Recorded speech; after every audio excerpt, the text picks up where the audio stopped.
Okay. I'll call the November 12th, 2014 Carroll County Commissioners meeting to order. First item on the agenda is public input. Sure. Anybody? Yeah, why not? Just in reflection to previous meetings that I've attended and had public input to speak on. On numerous occasions, more than once obviously, that I was interrupted in my public input, disrespectfully. By me? No, by Commissioner Babson. Oh, yeah. Questioning whether or not the subject matter had county business or not. Yeah. So really, that is my determination if I choose to have public input. And please, no more interruptions. Thank you. Okay. Commissioner Babson? John, I feel, I apologize if you feel that you were rudely treated, but I believe it's the chairman's job to determine what is valid public input and what isn't. But it is public input, sir. If it pertains not commissioner input, but public input. If it pertains to county business, well, to be conducted usually I evaluate whether or not I believe it does. That's right. Otherwise, what's the point? Okay. Yep. So usually I've already considered that fact. Okay. And you may not see my point of view until, of course, I've already spoken. Yep. Okay. Point taken. Any other public comment? If not, minutes of the last meeting, November 5th. I make a motion that we accept the minutes of November 5th, 2014. I read them the other day. I think I had one minor. You second it? I'll second it. Okay. Any corrections? Yeah, I did it on the, I looked at them on the internet, so I can't correct them, or I don't know how to.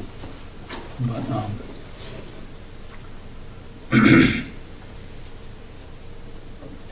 oh, here it is. Just to change it, Melissa, you have, he also questioned the journalistic ethics that allow a negative attack letter to be published so close to Election Day. That's absolutely correct, but it was Election Day. Oh, published on Election Day? On Election Day. Okay. So take out, what do you want to take out? So close to Election Day. It was on Election Day, so there's no way for you to respond. Okay. Okay. Anything further? No, yeah, I think you do an excellent job. Thank you. All those in support of the motion say aye. Aye. Aye. And so voted 2-0.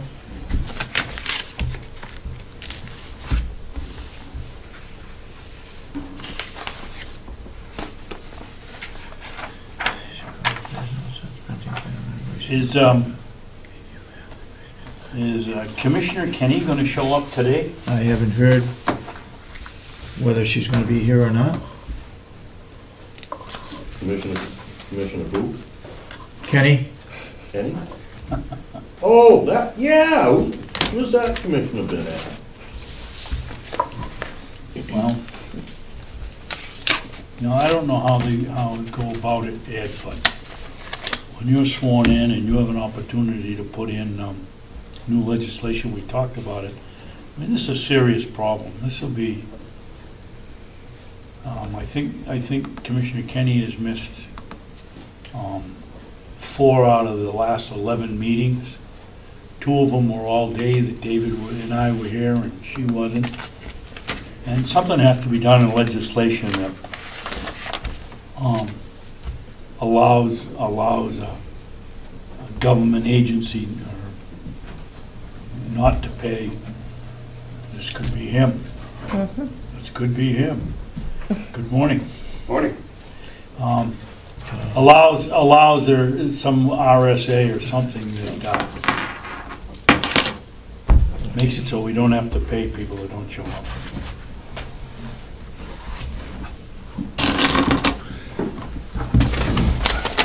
We have a couple Assume items. you're Mr. Miller. That's correct. Good. Congratulations. Thank you, Dave. Thank you, Dave. Congratulations, Dennis. Nice to meet you. Melissa? And I'm glad you Good could, morning. How are you? How you doing? I'm glad you could attend our meeting. I'm gonna try to make, Good. I'm gonna try to make all of them between now and the first meeting. Okay. It's budget season, so it's a good idea to be here. I got an email from Karen Umberger Okay. with the schedule, so I'm gonna try to make those too. Mm-hmm.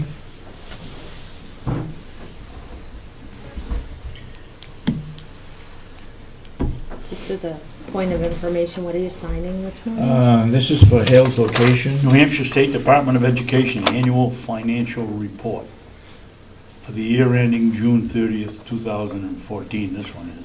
Is it a MS form from the state? No, Or Form MS DOE 25. 25. MS 25. MS 25? Okay. Thank you. Where are the figures, Dave? Another sheet? I would assume a financial report must have some Here's financial the notes. information.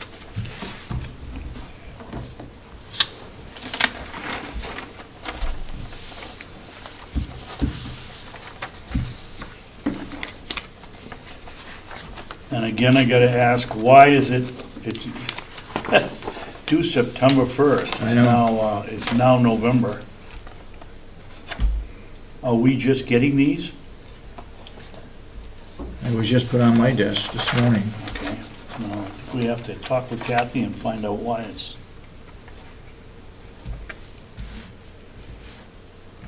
We'll have to ask Ian about the, we got a contract here from Fiddler Technologies regarding the Registry of Deeds.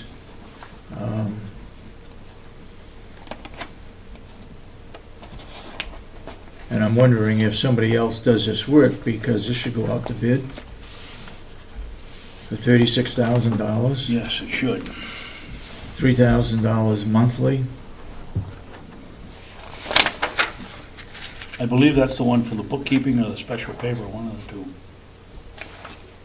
We get the check every month.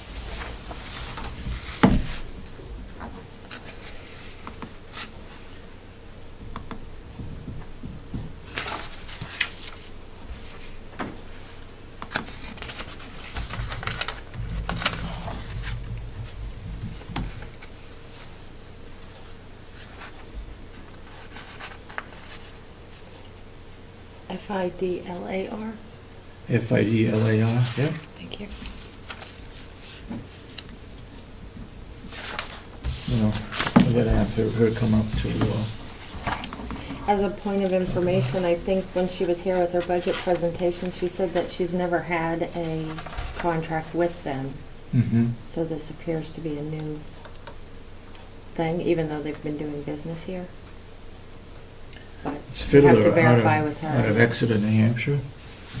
$1,250 per month for image capture, $2,500 per month for image retrieval, $37.50 for the month.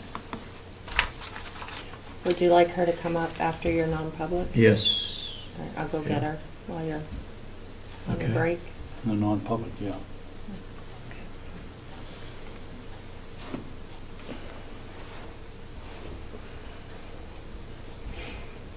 8:30.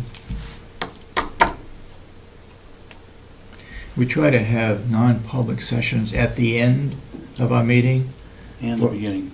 For some reason, it was put on at 8:30, so Yeah, I noticed that. we will go across the hall and do our non-public, then come back and get the budget from Robin Gordon.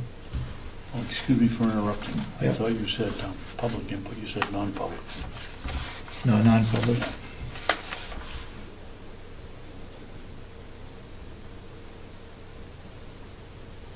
And under work sessions, we'll be looking at the total budget. I checked with Kathy Geary yesterday, and she's put together, or was putting together, the budget as it stands right now, without any wages, just to see where we are.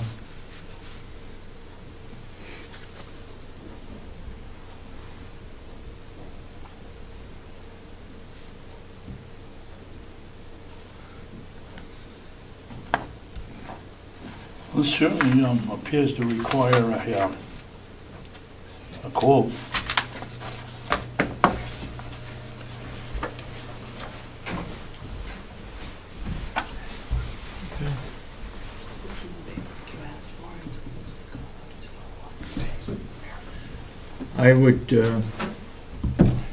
I would move that we go into non-public under RSA 91A-A3, paragraph 2G, with the House of Correction. Jason Henry, Second? you second it? We'll meet across the hall. Okay, a roll call, please. Roll call? Commissioner Sorensen? Yes. Commissioner Babson? Yes. Cheryl, would you check, Cheryl. see if that door is open across the hall? Cheryl's got to take the minutes. Unless we, Have you signed your Make a motion. confidentiality thing yet? Yes, I have. I'll get Jerry on market. thank you. Yeah, other thing, Mr. Chairman? Yeah. Dennis Miller, the new commissioner, this is a superintendent or acting superintendent of our House of Corrections. Oh, Jason Henry. Nice to meet you.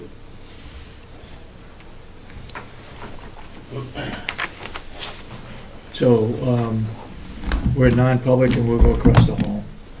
You know how we didn't try to hide anything. We decided in non-public that this was not non-public information, So you got to come out of the meeting. so I make a motion that we go into public meeting. You second it? Yes, and yeah, and we got to seal the minutes. And you get a roll call? Commissioner Sorensen? Yes, Commissioner Babson? Yes. then so voted. So we're in public. What we looked at was a contract for female prisoners housing, the female prisoner housing agreement, which we considered was not non-public information, should be made public. So we have a contract here with Rockingham County to take female prisoners if and when they want to send some to us. And I think because of its 3 pages, I think we ought to have more time to read it. Yep.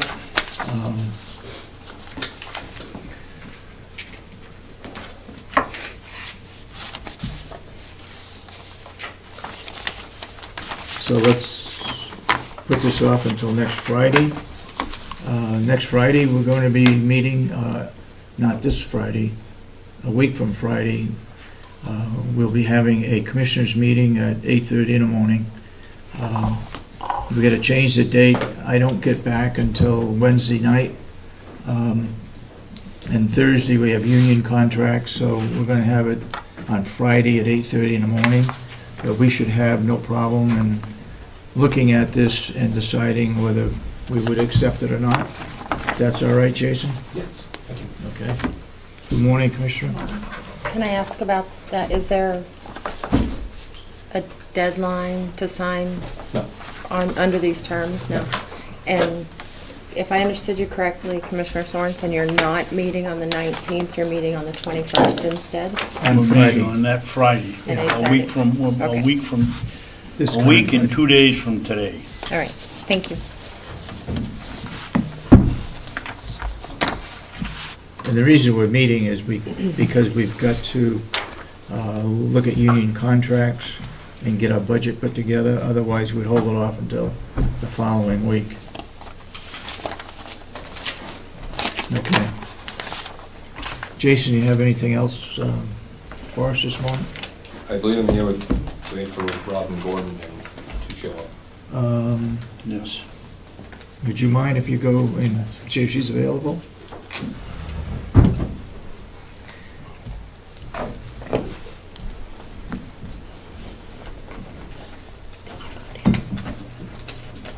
Who's Chuck going? So I didn't know we had the That's it. newly elected commissioner here. Congratulations. Thank you. He's going to do a good job. He was on the budget in Wakefield and did a good job.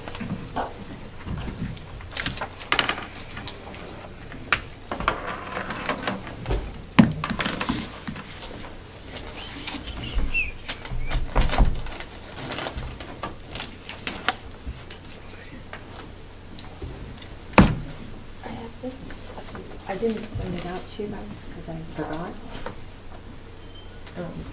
Just some notes after I watched the meeting of last week, some things I picked up on and wanted you to consider.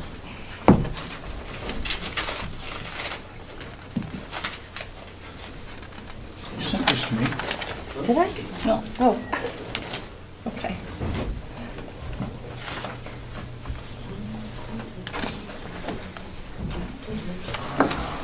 Good morning. Morning, Robin. You want to meet Dennis Miller, the You are Dennis Miller. interim? A phantom. Congratulations. Okay, the two of you want to talk about the Yeah. new program, or you want to wait for? No, we can start. I don't need to hold everybody up. Jesse and Chuck are going to try and be here, but I think part of the, do you want to talk about the new Hope program? Okay. Chuck is the chief probation officer for this area, and he's had some additional duties put on him. He's been pretty much acting as the case manager for the New Hope program, and as his... Mr. Chairman, excuse me, Robin. We have Chuck here at 8:45, and it's only 8:35. Oh. Maybe we should wait till. No, well, she said she would go ahead.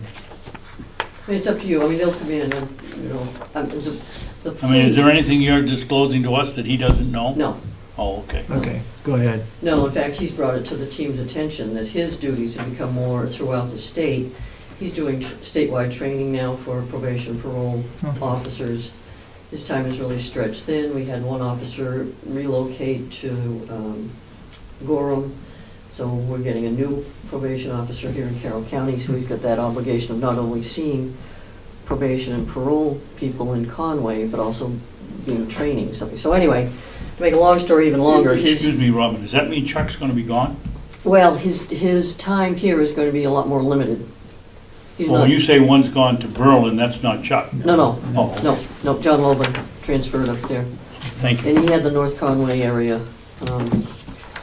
So, you know, he has really been the point man for the New Hope program, providing a lot of information, meeting with the clients in the program, and providing all of the information to the team. Do you want to explain a little bit about the New Hope program? Yeah, it's a intensive probation program for people who are looking at a state prison sentence. This is sort of like the last step before we don't know what to do with somebody, and this is their last chance to try and get some rehabilitation and turn their lives around.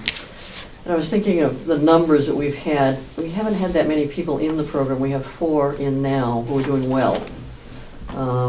We've had 2 drop out and 1 sort of relocate to another area. So it's about, at this point, a 66% success rate.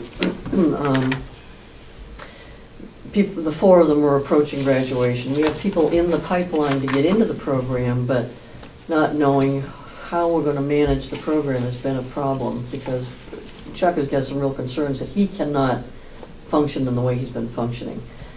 So he's looking at doing more statewide obligations, fulfilling that for the state. So my concern is that what I would like to see, and I think the team would like to see, is this become more of a Carroll County-based operation. It would be great to have someone under the superintendent here, out of the jail, who can act as a case manager, sort of, can help people as they come out of the program. From my way of thinking, you know, either find a job, hook them up with counseling, and you know, Chuck has been doing that, but he's just not going to be able to. And there was one session we had, it wasn't this past, it was the one before, where one of our one of the guys in the program was really struggling. I mean, really struggling. And you know, from my perspective, it looked like I wouldn't be surprised if he relapsed, you know, because he was working hard. He's got a kid. His wife was not working. He was behind on his rent. I mean, just a lot of You know, he's young 20s, and to deal with these kind of difficulties at that age without a really strong support system, you know, or someone to say, okay, listen, I can help you with this, or I can help you with that, you know, it's, the differences between the drug court program and our program is that, you know, the drug court program meets once a week. We meet once a month. And so there's a lot of stuff that goes on during the month, but doesn't get reported back to the court and to the team until, you know, at our monthly meeting. So, in contrary to public opinion, we do not have a lot of support services in Carroll County. We have a lot of private providers, mental health, but you know, they need to get paid too. With the come on in, I've started without you. This is Jesse Friedman. He's the head of the Belknap Carroll County Public Defenders Program, member of the team. Hi, Jesse. I was just making our case for explaining that Chuck is duties are going to have him elsewhere a lot of the time, and we're hopeful that Carroll County can provide some sort of. Now, how are other counties doing it? It's mostly, you know, it's going. There's a lot going on. We've got the judge from Hawaii that started the New Hope program is coming to Hillsborough County December 8th. Yeah. And we've been invited, so they're, you know, a lot of the counties are trying to implement this, if not the drug court. So, you know, it would be great to have a case man. Chuck said he would still provide the enforcement piece. I mean, you're already doing the drug testing at the jail. And so he would be providing, you know, the enforcement, but not the case manager kind of functions that we need. So if we had a member of the Carroll County House of Corrections, Department of Corrections, who was that case manager for these people would really, I mean, if we don't have it, we're going to lose the program. We won't be able to function. Frankly, it's, you know, it's just something that can't be provided through the state anymore. Is that something that Mr. Phillips could do? There's no room on his plate to add it. Case manager, they really work a lot outside the jail with these offenders. They follow them outside the jobs, make sure they go get their mental health treatment. It's a lot of outside work. If it's a couple different places, do sometimes case managers inside, which is kind of what Phillips is doing, a lot of that stuff inside. And you usually have a dedicated person, either through probation, parole, or through the jail, somebody outside doing that. It's a dedicated case manager to follow them all through resumes, jobs, taking for housing. Who do you have now that checks on those that are on bracelets or that are weekenders? Who checks on those outside? Are ones that are ours. Yeah. Because probation, we don't check on theirs. Ours, we do. We have a bunch of different people that are certified and go do it, but Sergeant Phillips does. Lieutenant Phillips does most of those. Mm-hmm. So, but they're ours. Those are our offenders. Okay. So I guess I'm a little bit confused here. Jason, what are you looking for? You hiring a new employee, or you're talking about somebody from in the jail doing it? Yet, I'm not sure how it would be done. Where are you guys going with it? Well, I don't know how you'd want to structure it, but we need a person that would be able to fulfill those case management. I don't know whether he has the staff that he can free someone up to do it or not. If he doesn't, then I think, you know, we're asking that you hire somebody. Because a lot of time will be split over with the county attorney's office, working with them and probation. There'll be a lot outside the jail. I mean, we can manage some of it, but I'm not sure I have the staff to dedicate somebody to do that. It's really essential for any of these programs and anything that we're doing in the direction of any of these alternative sentencing programs that we have a body available in the county to be able to coordinate. Because especially with the geography of the county and the lack of services centered here, it makes it really difficult, you know, for all of us when we have clients who have specifically substance abuse issues, but any types of counseling needs where they're being referred for services. It's really hard to both identify somebody who can provide the services, but then most importantly, we don't have any person who can then follow up to ensure that what's being done is being done. And it makes all the programs sort of worthless. You know, New Hope, drug court that I know you guys have heard a lot about now, all these things, the success is having the supervision in place so that there can be immediate corrections to any of the behavior and so that there's immediate flow of information so we know when somebody's actually complying or not complying. Mhm. And if we don't have that, they all become sort of pointless. And what is the reason, I know the drug court meets once a week. Why do you folks only meet once a month instead of maybe twice a month? I can understand that it's a poor man's drug court, but We have the you know, what I can tell you is that if we have this in place, we have the flexibility to sort of do it any way we want. New Hope is based upon the idea that it's once a month. But they're all sort of, you know, parts of the same types of programs. I mean, in Belknap County, I can tell you we're running a drug court. We don't have New Hope going. In this county, we have New Hope. But it's all the same difference to the extent of if we identify people who have treatment needs, we identify treatment providers that can provide the treatment, and we have intense supervision provided by somebody, so there's that type of oversight. We don't really have the population and the numbers, in my opinion, right now, to run a drug court type of program where we would be in court every week. It would be an intense amount of resources that all of us would be expending for a very low population number that would be in the program. when did you start yours? Last I knew, it was Stratford and Grafton were the two counties that We've had been the operating in Belknap since November of 2012. The difference is in Belknap, there's no funding. We don't have the grant in place. We have. So how do you run, you get down to Stratford and there's a lot of people that are either volunteering their time or getting paid, one of the two. How do you run it without any grant? Or run it effectively without any Horizons Counseling Center, which operates the substance abuse program, as well as they now have incorporated the intensive outpatient program that used to be Nathan Brody at Lakes Region General Hospital. They run the case management and the treatment. We're always sort of on a shoestring to the extent of without an influx of funding, we're sort of always in jeopardy. But what happens is because they're willing to take on the case management, volunteer their time, we have different organizations within the county where the commissioners there have allowed us to utilize personnel from, we have a restorative justice agency there. So we use part-time personnel from restorative justice to help with some of the case management. Same thing at the jail. They've designated an individual at the jail that's a member of the team that comes and is responsible for overseeing the drug testing and all that sort of stuff. So the county has sort of been on board in allowing different agencies to utilize different personnel for different hours. But it's tough without the funding. The difference there, though, is, and I think the reason we've been able to pull that off more successfully in Belknap is because we have that agency that's invested in providing the treatment to the county and is more invested in the criminal justice system versus just looking to get paid. You know, part of the issue in this county, there aren't a lot of providers that are willing to step up and be part of these types of programs with us unless they're getting paid. It's a real issue.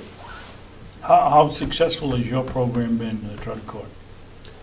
I think it's been highly successful. We've been at a high water mark of 11. We've only had 3 people thus far not be actually terminated from the program. How about the ones that have graduated? Have they stayed clean? So far, knock on wood. I mean, we've only, because of the amount of time we've been doing it, we've had 1 graduate and there are 3 that are coming up in the next month, so that'll bring us to 4. You know, what I can tell you is we took really, you know, what we've focused on because of the lack of resources in Belknap is addressing really high-risk offenders who would otherwise be looking at prison or significant jail sentences. And why have you, excuse me, go ahead. That's it. We haven't looked at it as, let's just take somebody who we think has an issue and needs more supervision and put him in. We literally have identified people who, but for the program, would be going to prison or doing a 12-month jail sentence. And why have you only had 1 graduate in 2 years? Just the, maybe when I think we started in November, but we started very slowly, so there were only a few people that were in it the first couple of months because we developed it sort of from nothing. So we're at the year and a half point for when we've had basically a full boatload of people in it. We identify pretty much in Belknap at about 18 months is when they should be graduating, so we're just about right. Do you have any job descriptions or what this person is supposed to do? I think I'd like to see some kind of a description or a job description or position description as to what this person should be doing. And then we can take more active participation in whether we try to fund it or not. I don't think that would be difficult. I think certainly we can model it on what Chuck has been doing. And there are other case managers in other places. I can find some Yeah, descriptions there. yeah, that should be pretty easy. I mean, it's, Does anybody have any idea how our new county attorney feels about that? I don't know.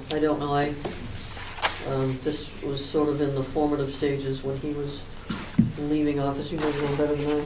Yeah, I mean, I can't imagine he wouldn't support it. You know, it's not only do I think just specifically for the county, but statewide, this is the direction that, you know, every county is going based upon a push from the superior courts, and not just because the courts say so, but just because the data nationally says, you know, this saves money. Mm-hmm. Well, somebody needs to put together a position description as to what this person's going to do if we're going to look for somebody. As you say, there are not many volunteers out there. And we've always talked, the years that I've been here, was always concerned about the inmate walking out the door and not having any place to go, not knowing where his next meal is going to be, or where he's going to sleep at night, or what he's going to do for a job. You still got with 2 wings left on the nursing home. Well, we need to have more information, I think, as to what the person is going to do, what his responsibilities are, who he's going to be responsible to. Does he go to the jail? Does he go to the Board of Commissioners? Yeah, I think it makes sense to be under Superintendent Henry to staff. A lot of counties have somebody, a case manager. Yeah. I can tell you where I came from, they had 2 case managers inside and a dedicated case manager, 2 follows people and get them out to jobs and everything else. That person was dedicated for all the outside stuff. So a lot of places do have somebody that's dedicated as part of their role, so I can find job descriptions. We can put that stuff together. Okay. Jason, did you have any experience with anything like this in Merrimack? Yes, they had 2 case managers inside for them, and the case manager, they had a full-time case manager for outside. Well, did you say that and I didn't hear you? Yeah. He did. Oh, I'm sorry. But you have a lot more inmates. But even the smaller facilities have usually somebody dedicated. It takes a lot of time. If you want them into the community and help you find, like we've been talking with the Rotary clubs.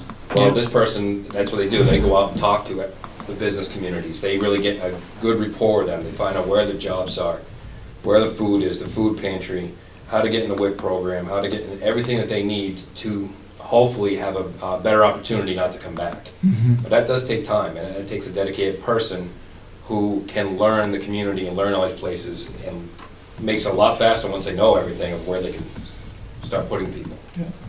And the ability to check on them in the community is really important also. Yeah. And we take the highest risk people? That's the direction that we're going in now? Not violent offenders, but high risk in terms of maybe drug abuse or, Mm-hmm. you know, those kinds of crimes, but not violent offenders. The likelihood of success of these programs is taking people who already have connections with the system that may have been through some treatment and failed before because they understand the stakes and they understand what's at risk. To take somebody who doesn't need that type of level of services and put them in intensive programs, you have a negative correlation with recidivism rates that you're looking at. Any idea how many people we have in that category here? I mean, I would venture to guess that if we were staffed and had the ability to take as many people as we wanted in this type of program, we would be somewhere between 10 and 15 people, somewhere in that range. I think around 10 probably. Carroll County's always been a low, even when we had the academy. And we only have about, 50 in our jail? Right, I know. Well, I don't know what it was this morning, it was 39, I think, over the weekend, but low. Total is 40. Yeah, low. Right after the holiday season, we're back up. Right. Yeah. Go ahead.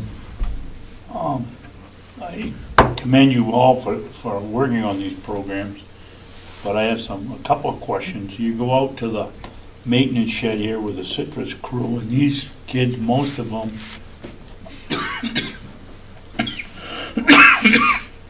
excuse me, are in there for drugs or alcohol, and they're not violent. Seems like you're using the state penitentiary as a scare tactic to get the real abusers to change their ways. Why don't you work with the ones that you have a higher percentage of of keeping from coming back than the ones that you know are going to go to state prison and may probably have a high probability of being back before long? Well, I think it's because it's already, like I said, the New Hope was the last stop. These people already have significant stuff hanging over their heads, which is a significant cost to the taxpayer. That's why it's focused on that, because there is already end result if they don't put themselves, if they don't change their ways, there is an end result for them already. So it's working with those groups so they don't come back here and they don't end up going into the system longer. Again, we'd love to work on stepping down. Again, it's more money to work on those programs with those people too. So I guess choosing where your battles of where you want to go. So much to go around. And there are limited, but there are programs for first offenders or minor offenders. You know, we've still got Friendship House, and now they've got the intensive outpatient. But that's limited programs. though, isn't it? Oh, yeah. That's I mean, full all the time. Everything is limited. I mean, we've got nothing in Carroll County in terms of any kind of intensive outpatients. I have to go someplace else, but. You'd also be shy. I mean, I'd be happy to invite you all if you want to come to the graduation in Belknap that's coming up, because there are a couple of the individuals that'll be graduating next were basically individuals who'd been to prison before. We're looking at sentences of, you know, probably 3-4 years down in Concord, who people had very little hope that they were going to be able to change their lives and be successful in the program. And the program was exactly what they needed. And one of the individuals in particular, nobody thought that he would be able to be successful in the program, and yet he hasn't violated once. He hasn't had one bad drug test since he's been in the program. That's abnormal because you expect there to be challenges along the way. But the point is, some of these people who you think are just going to be back, you can't always identify what the issue is. And by having the supervision with the treatment component, which again is something that's really lacking in this county, and one of the reasons why this is so important is so that there can be a point person to coordinate some of these treatment efforts. But if you have the treatment with the supervision and the ability for quick corrections, you never know what you're dealing with, and you actually can change people's lives. It's when we don't know what's happening with these people, when they're out for months without a check-in or without any type of supervision, that they can get lost, especially in this type of county. Chuck, I know you got here late, but we're talking about the New Hope program that you're familiar with. Yep. You have any idea how many people would participate in this program from your point of view? I mean, we've had programs similar to this where we've had up to 10, you know, around that number in the program at one time. Right now, I think we've had up towards 6 in the program, but that's not pushing it because of our limitations as a group. We don't have the numbers or as far as the staff to run a program as it's supposed to be run. We don't have case management, we don't have counseling like other counties have for their New Hope program. So it sort of limits us on what we can provide. Okay. Chucky, what's the follow-up on this? They go into the New Hope program, they've got theoretically only a 364-day sentence over here, and it overlaps. Where's the follow-up? Well, it's a transitional program. They go from an intensive in-your-face program to regular probation, where it's just the intensiveness of the supervision is removed, but they still have that check-in transition status. So the answer is it's just regular probation after the... As a transition. Like in any program, I think you need to transition them from a high level to a medium to less. When you take from intensive supervision to nothing, I think is a detriment to the whole rehabilitative process. Would it make sense to use one of the 2 wings we have out here as a transition facility, like I guess it's Rockingham that does it? I've always supported a transitional program in this county. Other counties do have that, and it's been beneficial. I Which worked in one's Stratford County for years. and Stratford? saw how Stratford County has a transitional program, and they use it for people that who are under supervision, who don't have a place to live, and when they don't have a place to live, right, getting out of jail, they're more apt to commit crimes because of that issue. So it's assisted the supervision and the programming for community corrections as well. So, and I don't know if you're aware of Stratford County's community corrections program, but they're probably the poster child of how community corrections should be run. Mm-hmm. Anybody else got any further questions? Anybody from the public got any questions? Yeah, go ahead. How many counties are using this New Hope program within the state of New Hampshire right now? Are we the only county that doesn't have a program, or how many? No, this program started in Rockingham County probably about 4 years ago. Merrimack County then picked it up. This was all started by grant money at the beginning, but then the counties picked up the funding for the program thereafter. I came up here about 3 years ago and we started talking about New Hope, and then we started it last January, actually, maybe about a year and a half ago. Now Hillsborough North has the program. They actually did a grant to get some federal money to start it up. But I know that Judge Nadeau, who's been here before and spoke to everyone, has basically told every county, every Superior Court judge, she wants New Hope in every county. Mm-hmm. Is it typically a full-time employee that's paid for by the county that runs this program? There are case managers and counselors in every county. I'm speaking of Rockingham and Merrimack, and I know that Hillsborough North has that as part of their plan to work the program, and they are county employees. Probation, being state employees, also assists in the program. Somebody else had a, yeah, go ahead. If the county hires, or they go with a case manager, and they're doing the home visits, my question would be, would they go with someone from probation or someone else, or local law enforcement, or someone from the jail to do those home visits? Mm-hmm. Or will they have the case manager would have, I guess, the powers to be to say, okay, you violated, so we're going to take you back into custody, or whatever? How would that work? That's where probation authority comes into play. We would come out, and I have done home visits with corrections staff, but it would be under my authority to arrest if that were to be the case. Okay. Before we go any further, Chuck, I'd like you to meet our incoming commissioner, Dennis Miller. Chuck is area probation chief. Yes. And how many people do you have working for you now? There's 2 probation parole officers and 1 secretary.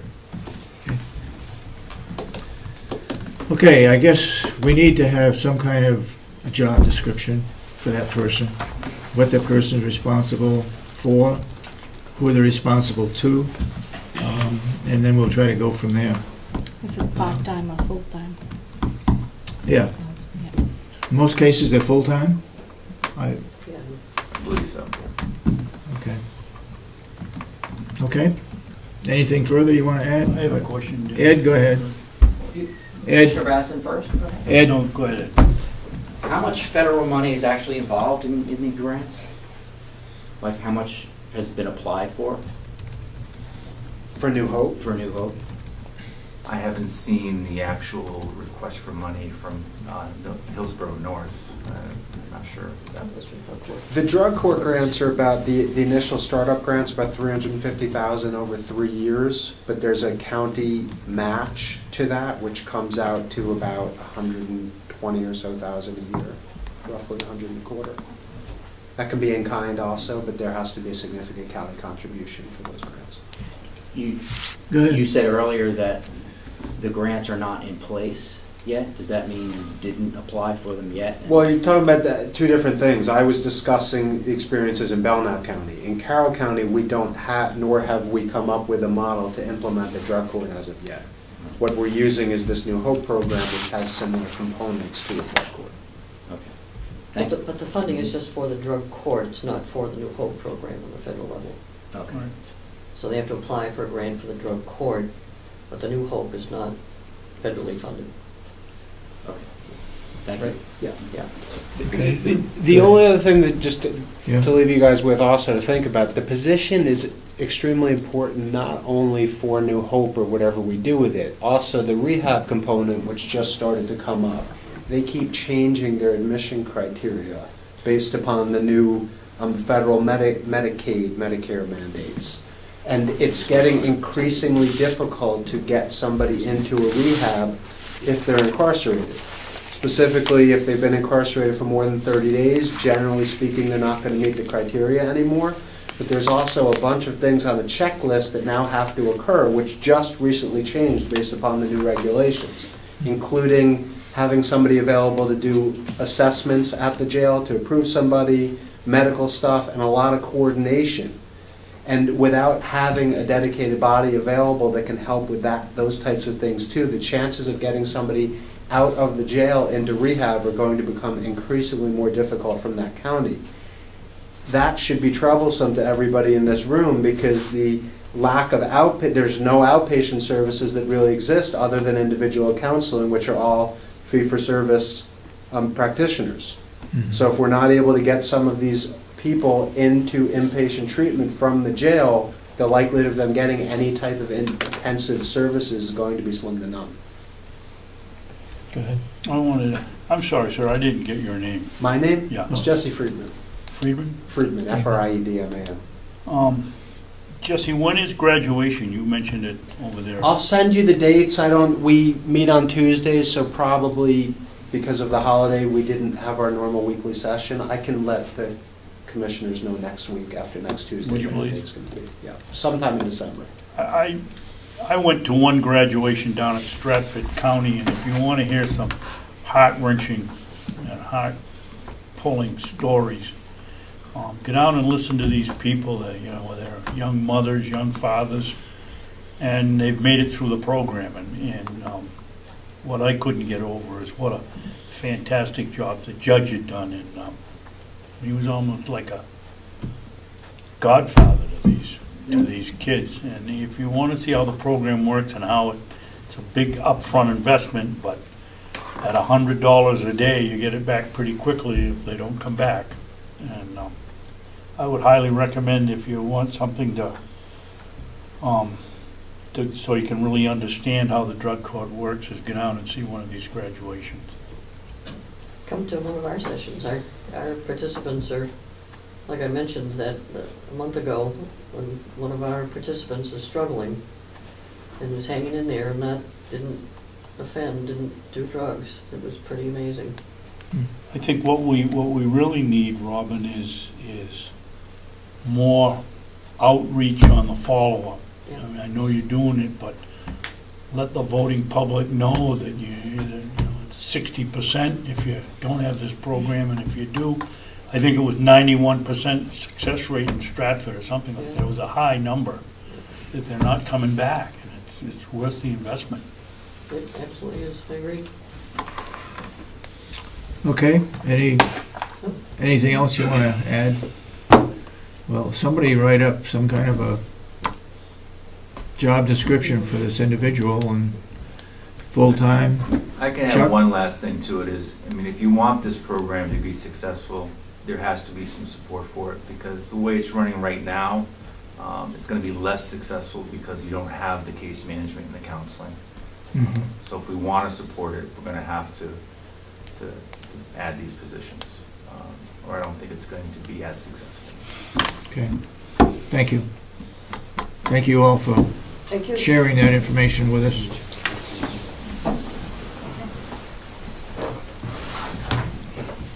Robin, you gonna stay here Yes, about I your am. budget?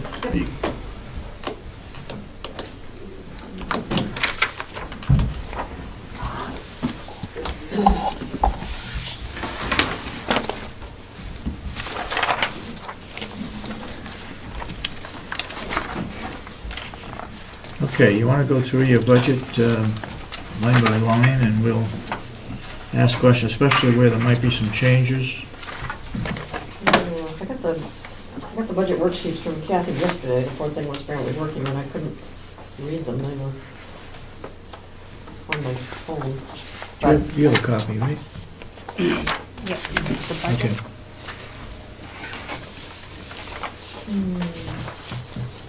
I got a question, David, before we start. Yeah. We're now in the second week in November, almost halfway through the fourth quarter. You want an update? Why, how difficult is it to run an update that's dated, instead of 9/30, 11/10? So that we have a better idea of, without doing a whole bunch of math, to figure out what our, what our expenses have been towards our budget. We should be able to get 10:30. I'm Anyway. not sure about 11. I'm not sending any messages, this is my adding machine. If I can figure Okay, out how yes. to work it. Can we also have some percentages on the actual, so we can, if we're 3/4 of the way through the year, or 75% on actual, can we have percentages on the line item? Yep, yep, yep. Okay, go ahead. So I've asked for some salary increases. I have a part-time paralegal that's shared with the victim advocate. And what's the increase? Um, Percentage-wise, or what are you looking I at? don't know what the percentage is. It's up from 18.9 to 19.5. What? This is the Say that again? first one.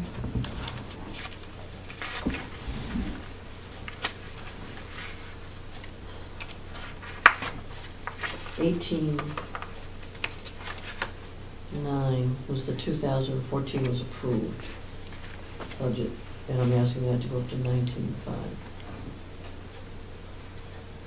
Okay. There's some confusion on the budget from last year, from the figures from the business office.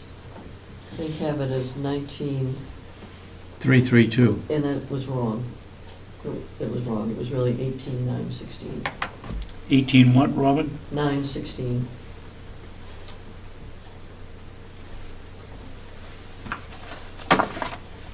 And I forget how that happened last year, but when the budget went through, I don't remember whether it was approved, it was actually, I think it's because it was a split salary position.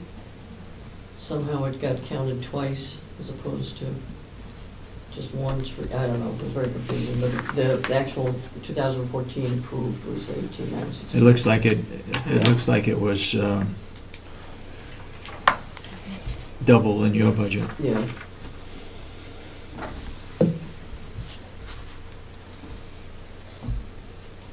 It was also double in the victim witness. Right, Okay. yeah. So you're looking for a $400 increase? About 600. Yeah, about 6. 540. Close enough. Almost a $600 increase. Yeah. And that is half? Yes. Wow. So this person would get a $1,200 increase between you and the victim witness? Is that reasonable? Yeah, I there's mean, we've got, and it's really sort of, we have staff that's been here a long time that have gotten really skilled while I was, and, if you want to keep good staff, I guess that's where we end up. She has a lot of really good skills, does a great job, and be ashamed to lose somebody like that, but I'm not saying she's going anywhere, but still, it's nice, we don't reward, and this is the only way we can reward people. Go ahead, Commissioner. You lost me. I thought you said that the 19, whatever it was underneath, was the full year's salary. No, that's half. It's half. So we're currently paying $36,000 between the two of them for one person. For one person. I have her half-time, the victim advocate program has her half-time. right. So Yeah. it's 2 times 3, 18,900, right? 37,000, somewhere in there? Twice, yeah. 38,000? And so it's a $1,200 increase because we've got it on the 2 sheets here, and Yep. it's split, Correct. okay? And on the split one, is she the secretary? Yes, it must be.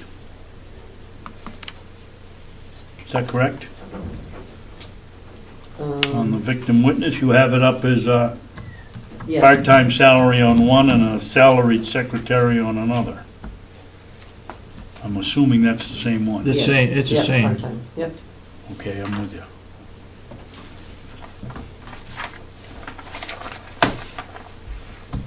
Okay, moving along.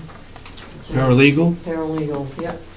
Another long-time employee, been here a long time, actually does all of the financial piece, all the purchasing, all of the scheduling, and all of the, keeping track of all the budget items.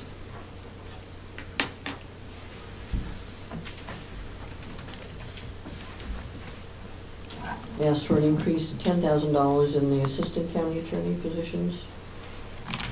Just a lot of frogs in the last 2 years, but I think I've got a pretty good staff at this point. They'll be looking at getting some significant raises to keep them. I've designated one as a deputy, comes with great skills. We'll be doing a lot of probably training in the county to the law enforcement and have the necessary experience to really help out local law enforcement. Okay. Can I ask how many people how many assistant attorneys? 3. Thank you. Sorry if you said that.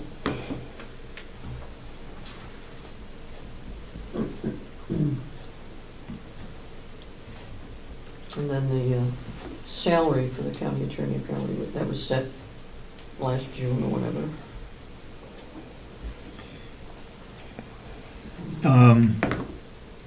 You're going from 180 to 190 for your assistant. Is that split equally? No, probably not. Probably not. Well, that'll be up to the next county attorney. And who makes that decision?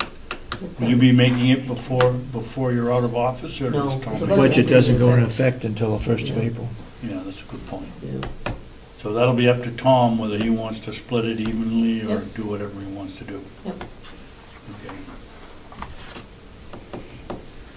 So most of the rest of the stuff I don't have any sort of control over. We'll get down to Education and 17, conferences. Yeah. Why $3,000 and you've only spent Well, 349? we got schnookered this year. We ended up being in, the Attorney General's office puts on a conference every year so that people can get their continuing legal education credits. We ended up in trial. Every single one of the attorneys was in trial this year, so we couldn't go. Usually, and historically, the court doesn't schedule trials during that period of time, so people can go to these things, and this is the How long a conference is this? 3 days. Okay. And the conference is out of state, No, correct? it's in state. Oh, okay. Yeah, and so we usually send everybody, so they get all of their stuff, so we weren't able to do that this year, unfortunately.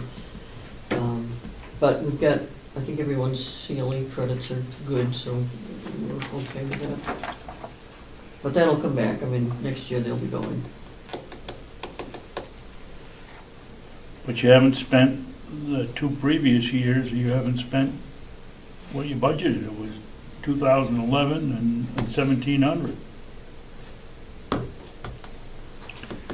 You know, we always put in for, if there are federal, through the National District Attorneys Association, they put on really fabulous trainings someplace in the United States.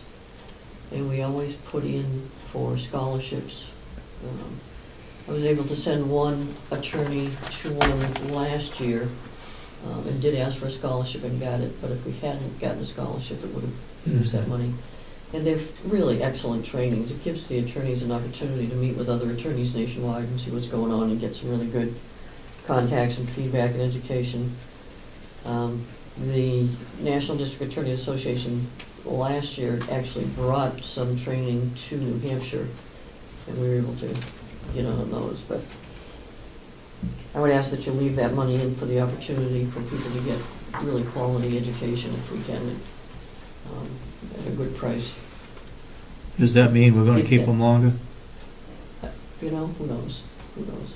I mean, I think, you know, I had that conversation with all of them, and I'm hopeful. Okay.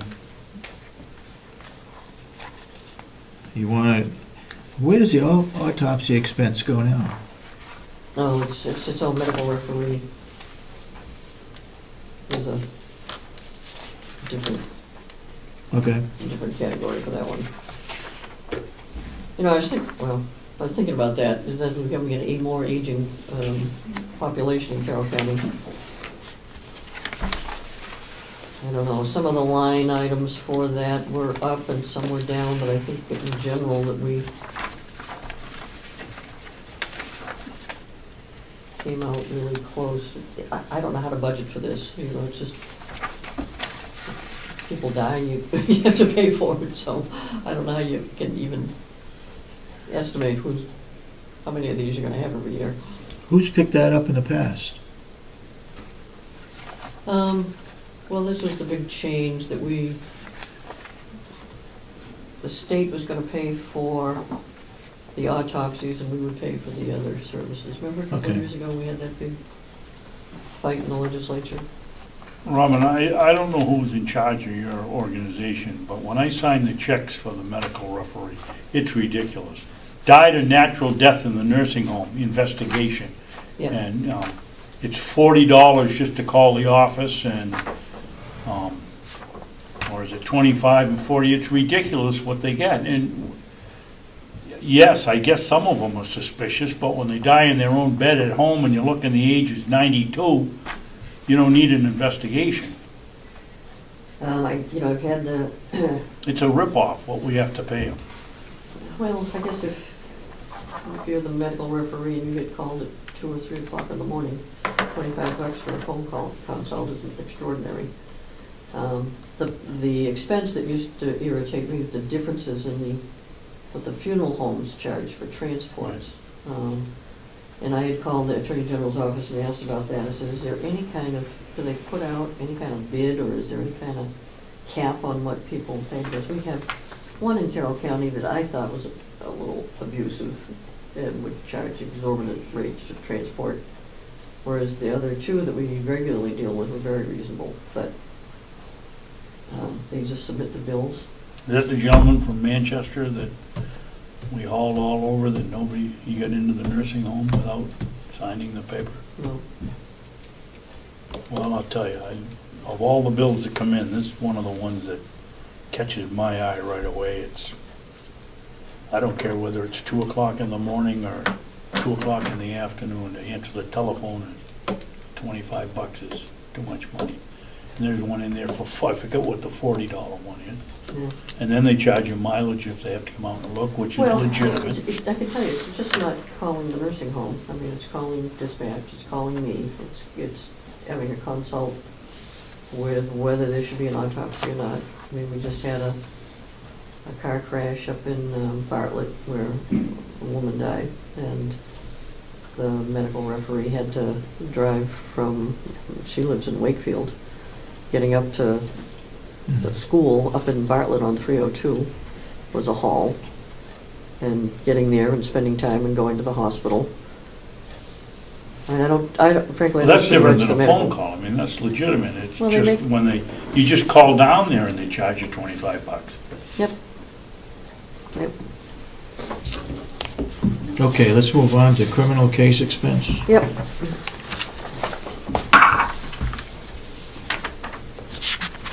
It hasn't changed from last year, but should it be that high?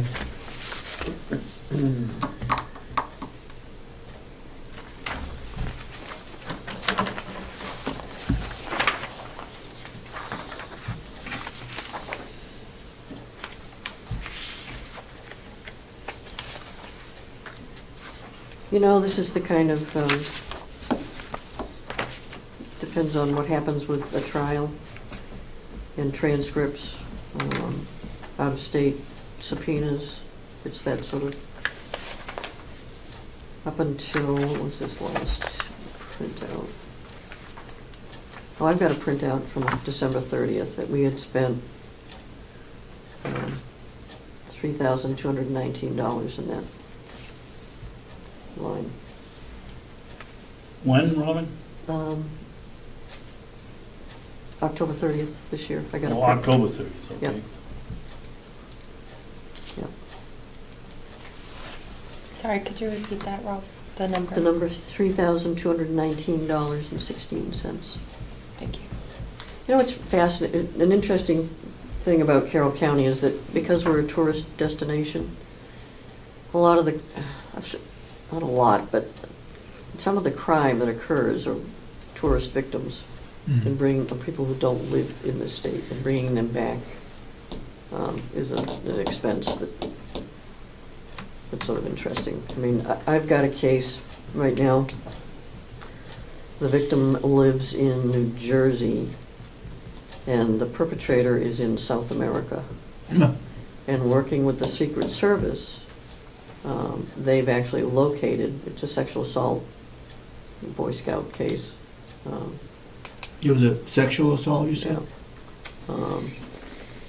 And the Secret Service knows where he is, and I've held off on bringing him back because no one speaks English. We're going to have a huge cost of interpreters, and balancing the costs of that with, it's just been I'm bringing him back from the Secret Service. They can even get him to Florida or New York. He wasn't sure where he would fly into. We'd extradite him back from here, and then I would have to coordinate getting the victim back here with an interpreter. So he goes off free. Well, at this point, I mean, I guess it'll be presented to the next county attorney about what he wants to do and see if he wants to bring him back. But Okay. What's under other fees and services? You increased it another 400. yeah, there was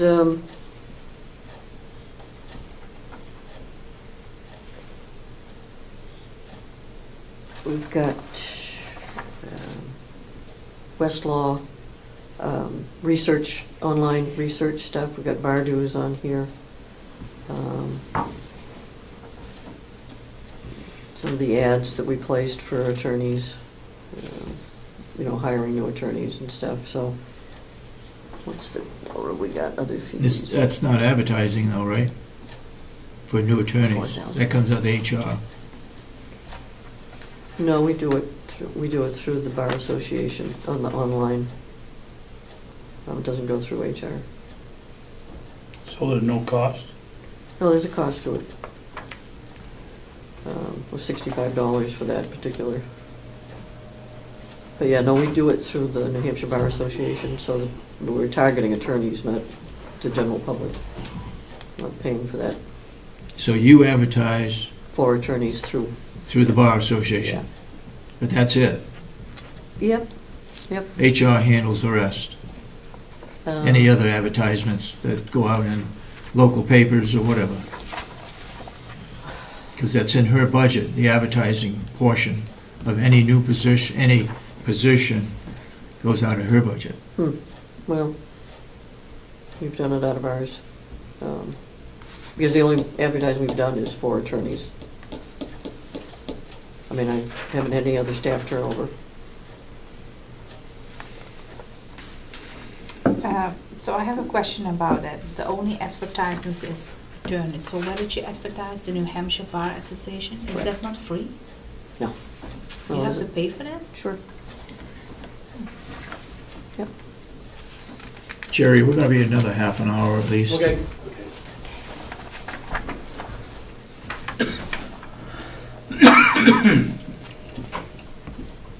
And where is the line item where you said that you put it in for the ad? Under other fees and services? Other fees and services. Oh, 29? Oh, okay.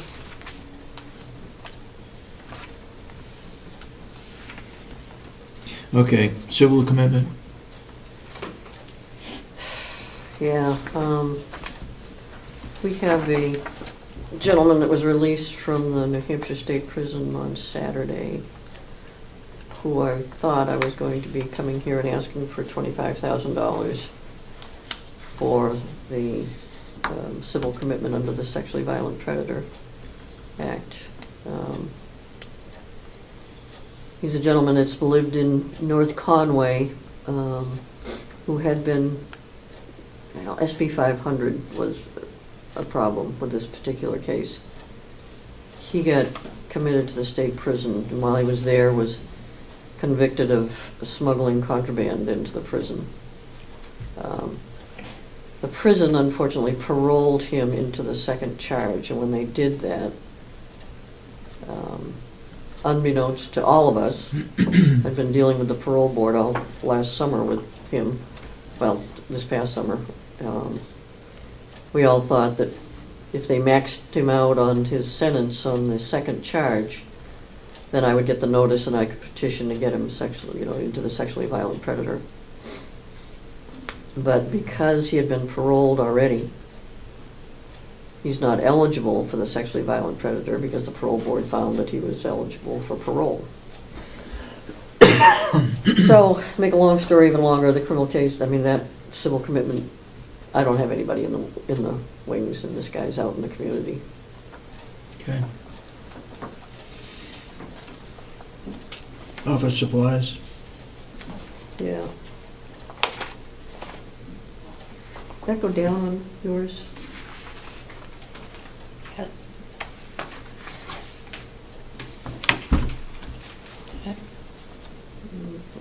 So 36, yep. Does Betsy does a Betsy does all of that. excellent job. She does. As if it was all her own money.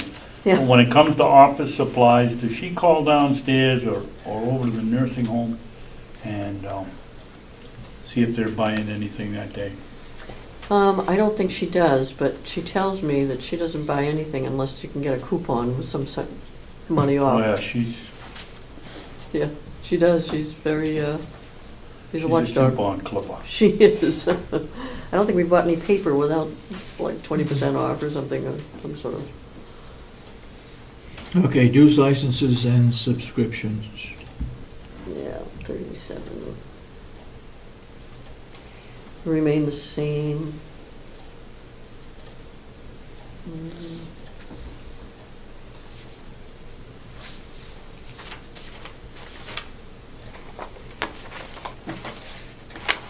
It looks like seems reasonable as compared to other years. Yeah, we're not. What do we got? It's bar dues for everybody.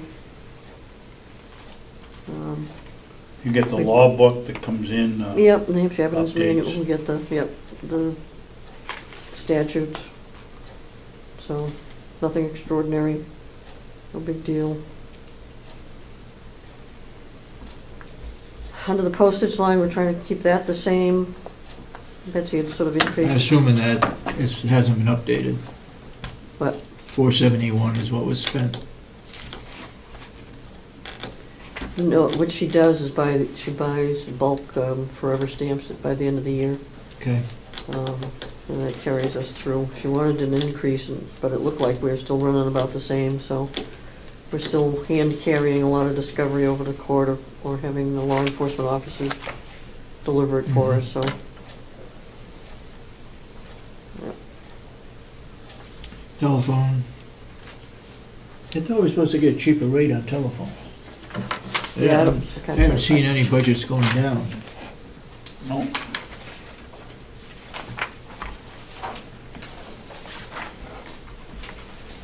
And travel expense. Travel expense, we're at, as of 50%. 10/30, 65% looks like.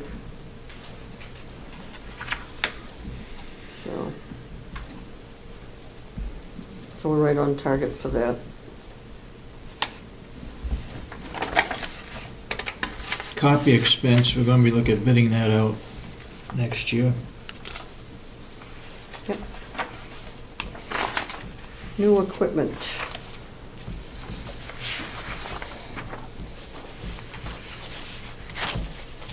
And I think we put this into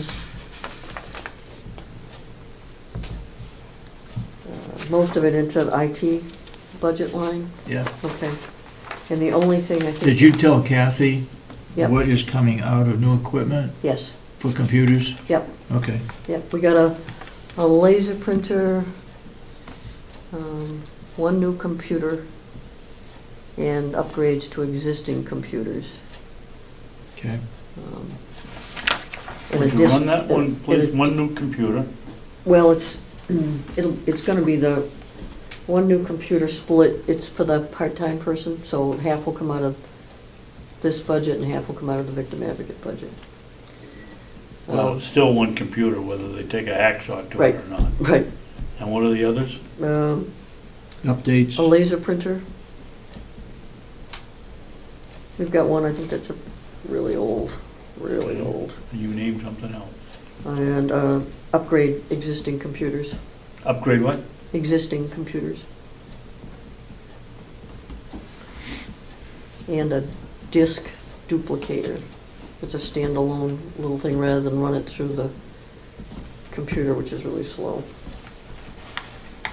As we're sending out discovery on disks as opposed to paper, so if we get a disk in from law enforcement with all of the police reports on it, you can just put it in this thing, it'll duplicate the disk in a very short period of time.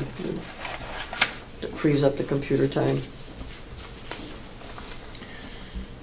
Okay, information technology goes under the separate budget, and that, all Yep. that information will go under Yep. there too.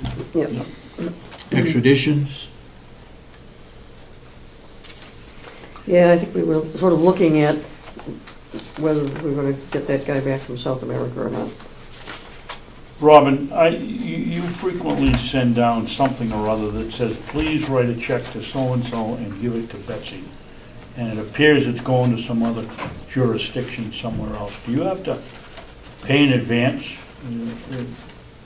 To get certified copies of any documents, we have to send a check along with it.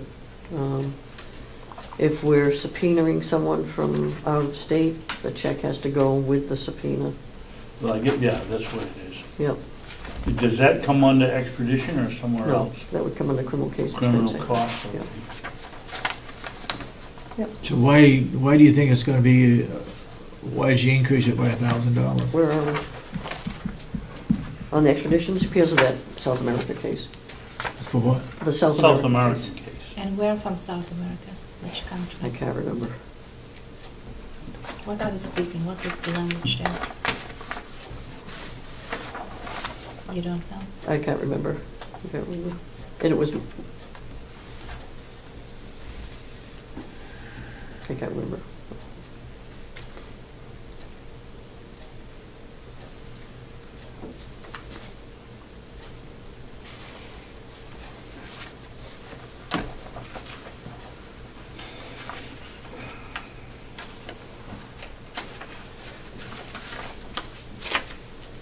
That's all I got.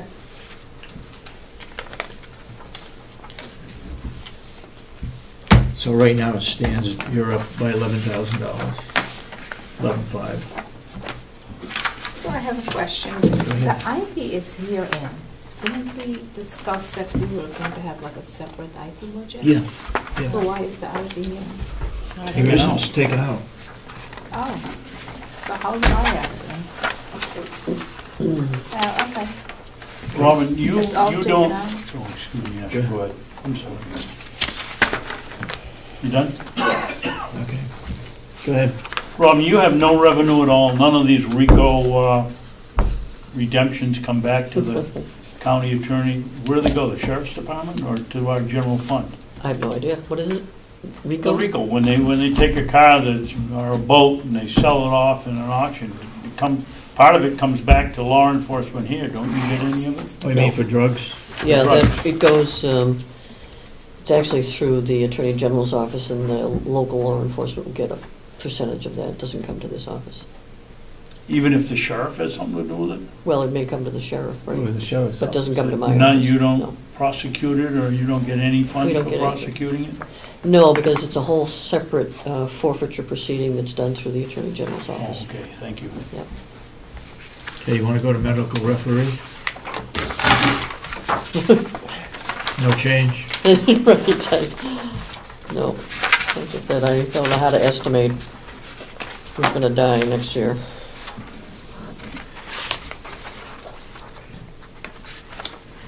On transports, you're sharing this with the sheriff? Any transports? In the medical record? Yeah. Budget, no. No, okay. No, that's just the funeral home transports, that's what they bill. That was the one that I was telling you, I called the Attorney General's office and was like, is anybody setting any? You don't have transports under your budget, right? No. It's all under the sheriff's. Extraditions. The sheriff will extradite if it's like a day long. Yeah. Gotta zip over to New York or Maine or someplace and get somebody. We left some money in his budget to pay for those Yeah. things, but if it's an overnight, it comes out of my budget. Okay.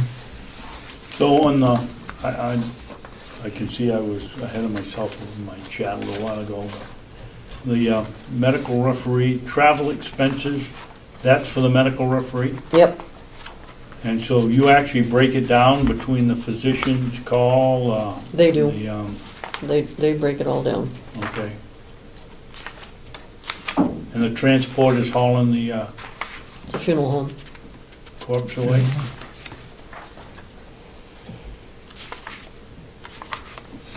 Okay. Okay. Are you going to present the victim witness, or is she going to come in? Would you like to see her now? I guess we ought to have her in, yeah. Okay.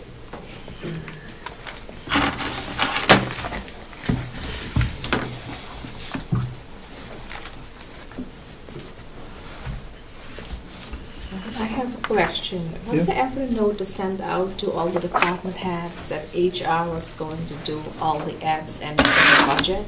All the advertising? Yes. Yeah. Was there a note to send out to all the department heads? Yeah.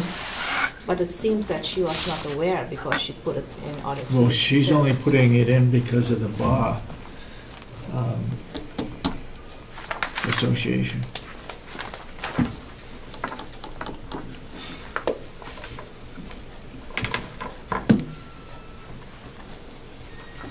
I have a problem with the increase for the salary for secretary, $1,200.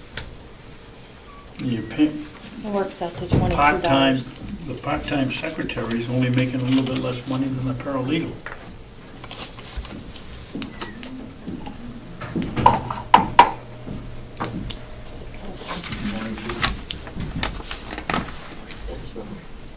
Okay, Commissioner. excellent. Melissa Smith. Oh, Hi. It's the victim witness advocate.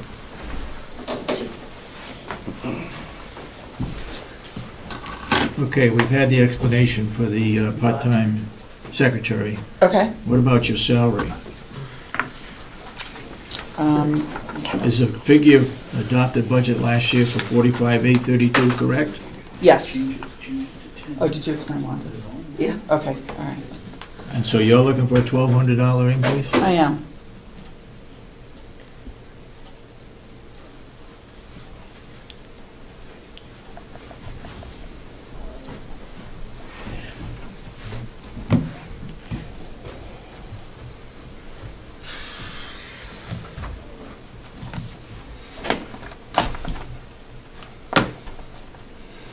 Okay, go down to education and conferences. Yep.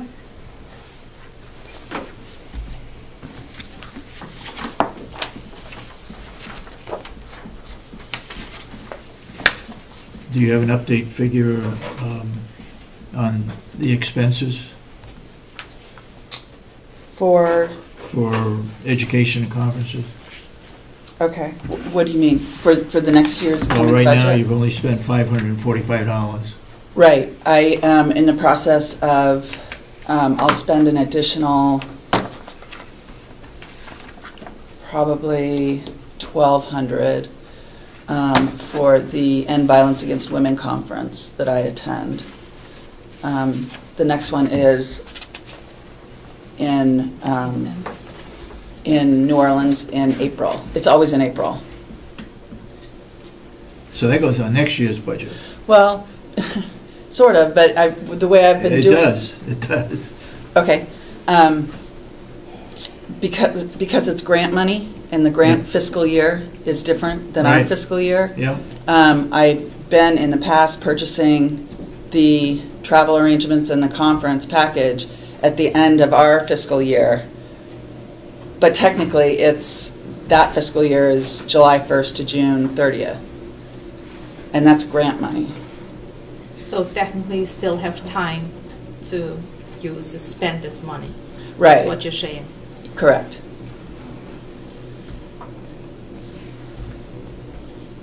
Okay. How much of that 25,000 goes towards education and travel? You had it itemized, I'm sure. I do. I didn't bring my my grant All right. folder with me, I but can find it. okay, I can do the math pretty quick. Education and conference, 1,600, and what was the other? Travel. Travel. The 25,000 that you get, is that included in this budget? I mean, the travel for $2,000 is part of the 25,000? The travel line is entirely part of the 25,000. 25, okay. Yep. All right. And that you one, have the authority to move it from one line item to the other because of the grant? well, when I submit the grant and you sign off on it, Yep. I submit it that way. I use 20,000 of it towards salary, and then I take, it used to be 6,500, but they took out that additional 1,500 that they gave us that was specific for travel. Mm-hmm. So we're back down to the additional 5, and then I allocate it into travel, education, and conferences. Yeah. And I and you, as the one who signs off on it, Yep. we have authority to spend that 5,000. However, it's not earmarked. Like the 1,500 used to be specifically earmarked for travel. That 5,000 we have some flexibility with. Okay. And what did you spend it again on, the $5,000? The breakdown is, I should have brought that with me. The education and conferences is 1,600 of it. Then office supplies is 400 of it. My telephone is 1,000 of it. And then my travel is 2,000. Thank you.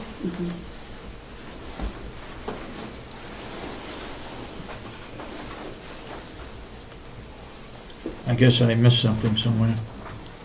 You said 1,600 for education and conferences, And then 400 for office supplies, That's 2,000. and 1,000 for telephone, That's 3,000. And 2,000 for travel. 2,000 for travel. 2,000.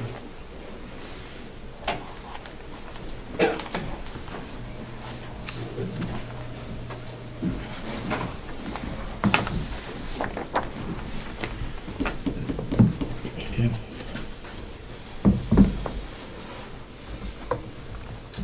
Do you have anything in equipment, computer equipment? Well, I have the $400 that's in office equipment. Is that what you're referring to? Is that computers? No. Okay. Nope, that's You have generally... no computers? No. I mean, no, Not in New this- computers. No, not this one. No. We just upgraded a few, but What is it? If it's not office supplies, it's not IT, what is office equipment? What are you doing, what are you getting? Well, it depends on the year, and I often defer to Robin or Yeah. Betsy for what the office needs that is equipment that I would use. If we were to, what if we just replace something in a printer, or we need something for the copier, that money's there to be spent for whatever equipment that this program would use. And it's often the copier or the laser printer. I know we're so getting... we use that laser. money to sort of her share of what's being used in the office. So what have you got for new equipment for next year in your budget? That was under the IT line, and in addition, I think we've got storage boxes, those heavy-duty file. Banker box. Yeah, banker file. You've got $1,500 in your budget for new equipment. No. Yes. You do. I brought my stuff back. $275. Yeah. Excuse me. That was the You bank. budgeted $275, that's right, I'm Right. sorry. Everything else went into the IT budget. Yeah. Okay. So now you got $675. Is something being planned to purchase for new equipment and, In terms of office supplies? yeah, new equipment? Yes, in ours. You was $675. Are you using her for? Yeah. I'm using her 400. No, the no, other- you're no, using it's mostly 775. maintenance kind of stuff. We just had to replace a roller in the, one of the printers.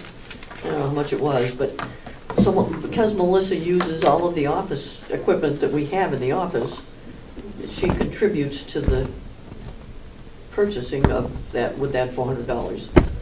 Like, for example, I know Betsy had asked John Rich about a new laser printer and the cost of what that would be.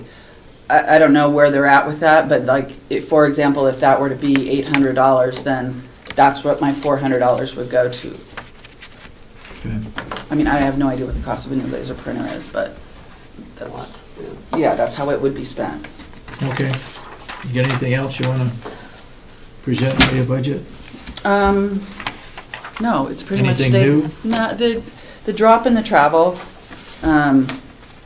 will certainly impact a little bit, the $1,500, which was just straight grant money. Mm-hmm. You know, I'll keep a real close eye on the travel. It's nice to see gas prices going down, which is helpful. I've increased my phone by $300. I think I'm going to be real, I might be over this year.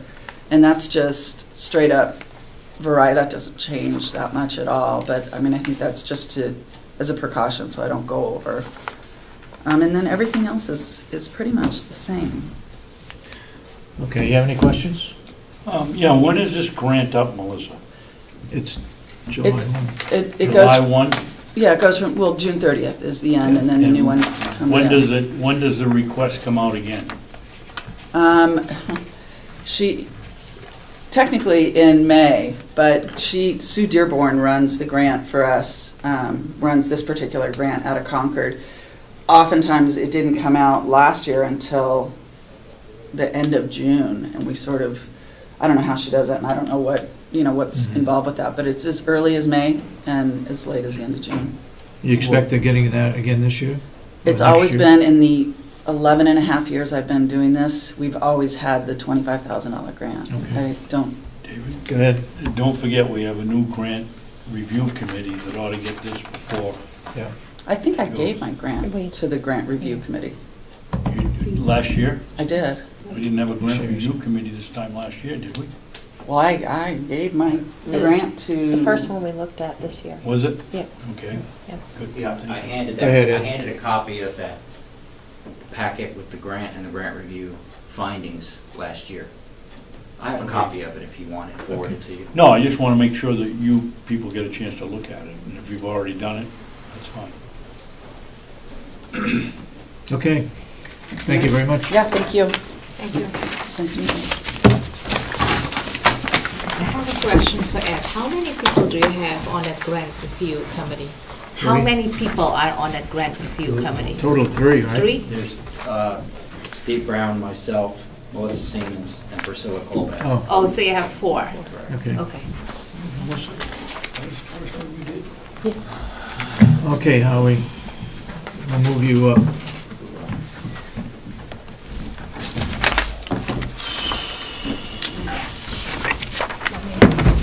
Oh, what about Jerry? Yeah, I have Jerry. an appointment at noon time. Come on, Jerry. Let's get this done real quick. Stay right there, you two. Come on up and explain your budget. Now, let's get a look at your good side. I have a, Jerry, take my seat. okay, a request for budget quote for the parking lot that was requested by the Joint Loss Management Committee. You guys want a copy of that, just for the record? Yes. Yeah. Is it updated? Yes. He did update it, okay. It's not gonna get any better than this. And These guys were the cheapest last time. and it's not gonna be a top priority this time, I'm afraid. Okay, so, Whoa, I guess it won't be. you know what that was in 2006? 54,000. Double. More than double.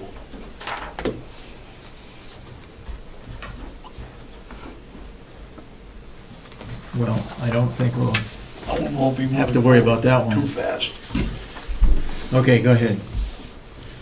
All right, we're gonna start off at contracted fees and services. You guys had cut that, I have requested 6,000 last year, you guys cut it to 5,500. We're gonna break 6,000. Probably as of, when we get the bill for the Hay-One, the Vault Hay-One Systems inspection. So, and then on top of that, we have a new contract with Trojans for the annual maintenance, the yearly maintenance for the rooftops and the boilers, and that's gonna be 2,400. Well, actually, it's $2,445. So, I'm requesting $500 from the 5,500 and another $2,445 for the new contract, and that'll come out to 8,400. I'm sorry, I got 2,400. What's the rest of it? And 45. Yeah, and what is the rest of the The other 500? items? Yeah, That's the Hay-One inspection. We have biannual Hay-One inspections, we have 2 a year at $550 an inspection. So, and if you want a list of all the other contracted fees, you can get an itemized list from those. Okay. So where is, for what is this again? For what building?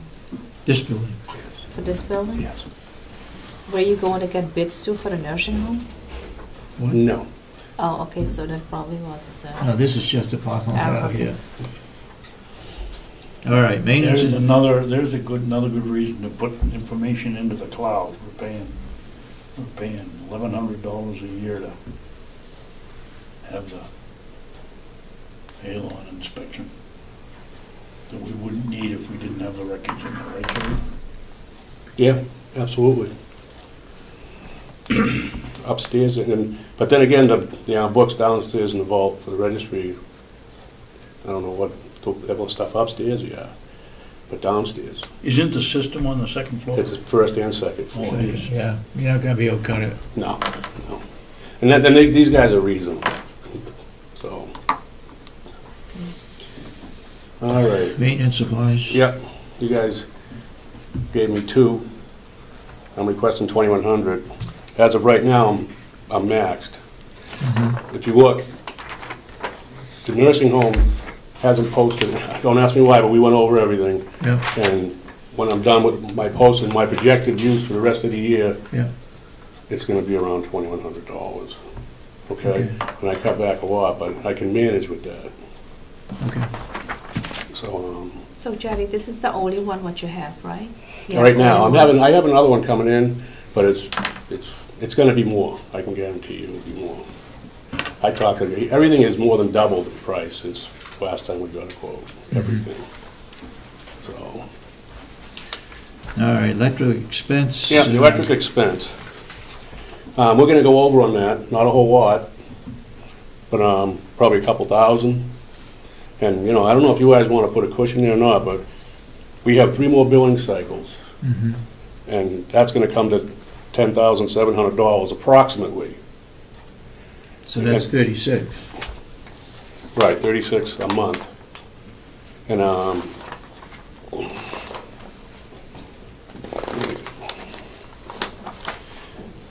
electric expense, we have 10,275 left, so. Jerry, what happened when we spent $70,000 or $80,000 to change the energy level in this place? You guys, That dropped- you know how much that you guys cut the budget? The electric bill has dropped significantly. I've always over budgeted on electric and stuff just for safety, but for cushion, but you guys cut a lot out of this last year. A ton. You cut like $15,000, and I had to ask you for 6 back because of an increase I knew that was coming. And the electric's been, as far as I'm concerned, it's been really good. So. There's nothing else we can do, right? No. We changed all the ballasts, we No, changed you know, the lights. you can upgrade them again if you want, you know, that's how fast technology works. You can go to LED or a newer ballast or something, but at the time we did it, this was the best option. Yeah. Well, you also signed a new contract. You and Asher voted in favor of a new contract at $3 or $4 a kilowatt, or 3 or 4 cents a kilowatt. Because of contract, yep. So that's electric, something you might want to look into. You might want to put a little cushion on that. I'm not sure. So. But excuse me, we are talking about what we signed, what the New Hampshire It was a Association contract of that the we signed Pool. for all electrical power. But for the is whole- it not for the New Hampshire Association? They recommended that all the counties are in it? Are you Yes, talking about yes, that yes, pool? yes, yes. Yes, all the counties are in it with the exception of Grafton. They have their own peculiar, unusual electric generation over there. What? I must have missed something. We're at 36 and you're going to spend another 10, you said? Yeah, 3 more billing cycles. So 36 times 3. So if we're at 26 now and you're going to spend another 10, how do we get to the 42? It's gonna go over. Oh, I want a cushion, a couple $1,000s. I'm asking above and beyond. No, I understand that, but if we're going to spend 36 this year... You might have Wait a different minute. numbers than me. Wait a minute, wait a You minute. gotta introduce them. He's a new commissioner coming in. Mm-hmm. So I was just curious as Yep. to... Yeah, Yep. I understand. The electric bill right now we have $10,275 left as of the end of October. Yes. We have 3 more billing cycles for this year at $3,600 a billing cycle. So that's times 3. That comes at roughly $10,700. Right. So that's gonna end what was in that budget. It's gonna go over by $500. So I'm asking for $4,200. I think that's being more than reasonable. It's highly probability it's going to go over that next year. I don't know. How can we predict that?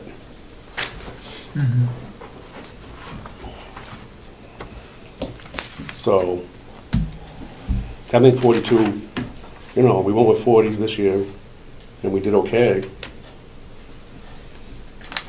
But this year, we didn't have the large increase in the electric rate. We didn't sign that contract till May or June, and it's up 3 cents a kilowatt. Yeah, I talked to Catherine. She seemed to think that, you know,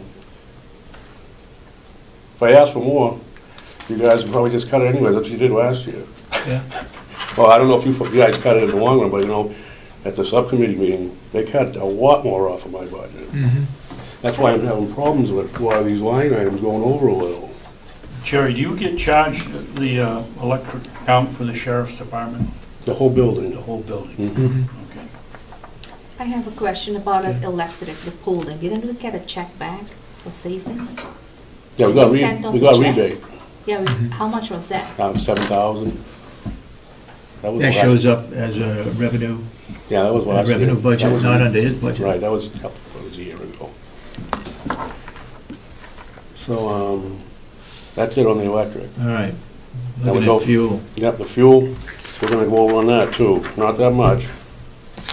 But, we have 2 more billing cycles on the fuel, and this time of year, when it starts getting cold, we use twice as much propane, basically. So instead of getting 1 delivery a month, we get 2. And I'm going light on saying the deliveries will be about $1,000 each, so that's about 4,000. Let me see if I can find it here. There it is. We got $2,546 left, so it's going to go over a couple $1,000 if it's being. It will. I'm almost positive that it's going to go over at least a couple. So I'm just asking for an increase of $2,000 there, and that's another thing you can't really. You know, you're drawing the line. We're cutting it close. The last 2 bills propane's gone from $1.38 to going up. $1.40, so Yeah. we're going in the wrong direction on that again, starting now. Okay. Okay. Let's see, all right, now we're at generator. You guys ready? Generator expense, yeah. I asked for 1,000 last year. I remember you guys, you initially wanted to cut it back, and I didn't agree, but then you cut it back even more to 3. After the fact, I didn't even realize you had done that. It must have been something that was done afterwards, after the subcommittee meeting or anything. Anyway, $300 doesn't even cover the frickin' service fee. And then it broke down. We needed $1,000 last year to cover that generator. That generator is 35 years old.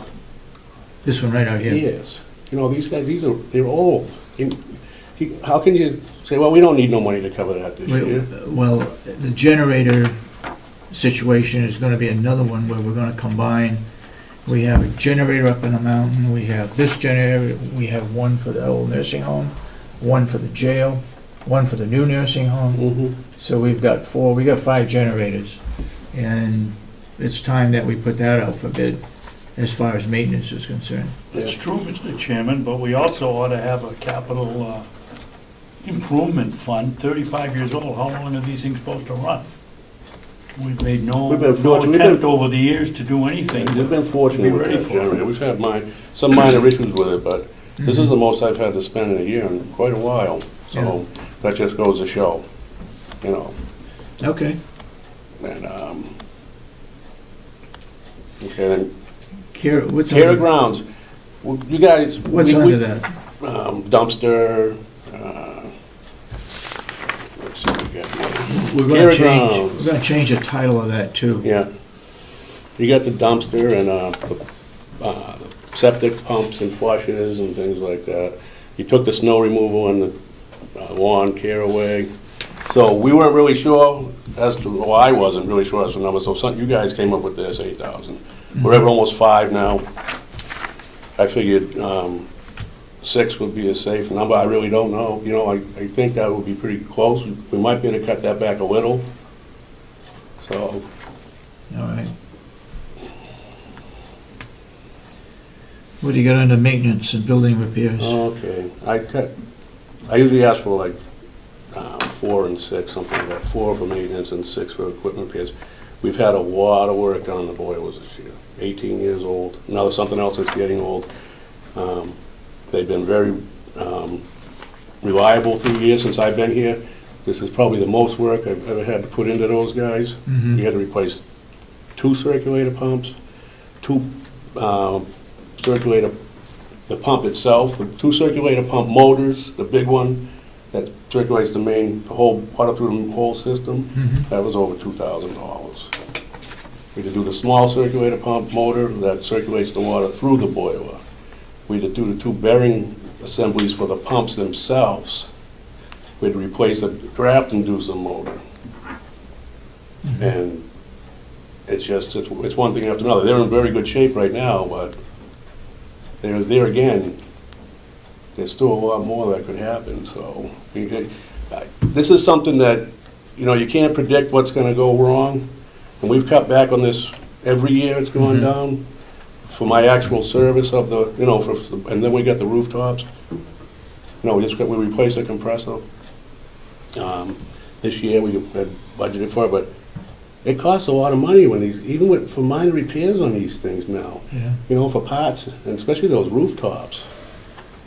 You know. Plus, we get really nicked on travel time. Yeah, travel time, the fuel costs for them, they charge you a fuel cost now, everything, so. It's, You know, Jerry, that's something you might be asked people when you call up to order. It was one thing when gas was $4 a gallon, but it's now down to less than $3. I have questioned. And they're still charging us the surcharge. Yeah, I have questioned that in some, and they, you know, they didn't come up with any real logical reason why, but the yes or no on that one, so. But I think those are 2 reasonable numbers just to be safe, so. Like I said, we did do a lot of work on the boilers this year, and we put a new compressor up top on the roof. Didn't have any problems with the rooftops this year, other than that compressor. Couple minor service calls for, to reset a few things that I wasn't sure of, but now I am, so we won't have to call them again on that, so. Other than that, they've been good, so. Okay. That's about it, that's what I'm asking for there. And I am back on the insurance, so I'll let you know that. I've been off the insurance for 2 or 3 years, I can't remember. My wife, I was going with Governor Wentworth, but she doesn't have the insurance there anymore, so I had to pick up the insurance. So you and your wife are on the insurance? Yes. 2-person? No, 4, it's a family plan. 4, family plan, okay. Well, David, is that the prorated insurance for our liability, or is that medical? Medical. Oh, you've skipped back up to the top. Yeah, I Okay. forgot to mention, that was something that I just wanted to let you guys know, that was a big part of the increase of the budget itself. Yeah. Okay. So it went from a single plan to a family plan? Family. No, actually, nobody at all was on it until this year. I went back on. I think it was in May. All right, water usage? We're right on track with that. We got 1 more quarter to go. I think we got 475 or something like that left. The bill's around $300 averages, so, we're right there. Okay. New equipment, I don't need anything. I think of the new equipment, we ought to put $1. Okay. Yeah. So we're not talking anymore about the inbound area? No. All off the table? That doesn't concern me. I don't know what you guys can do with that. So you're up 13,200. Yeah.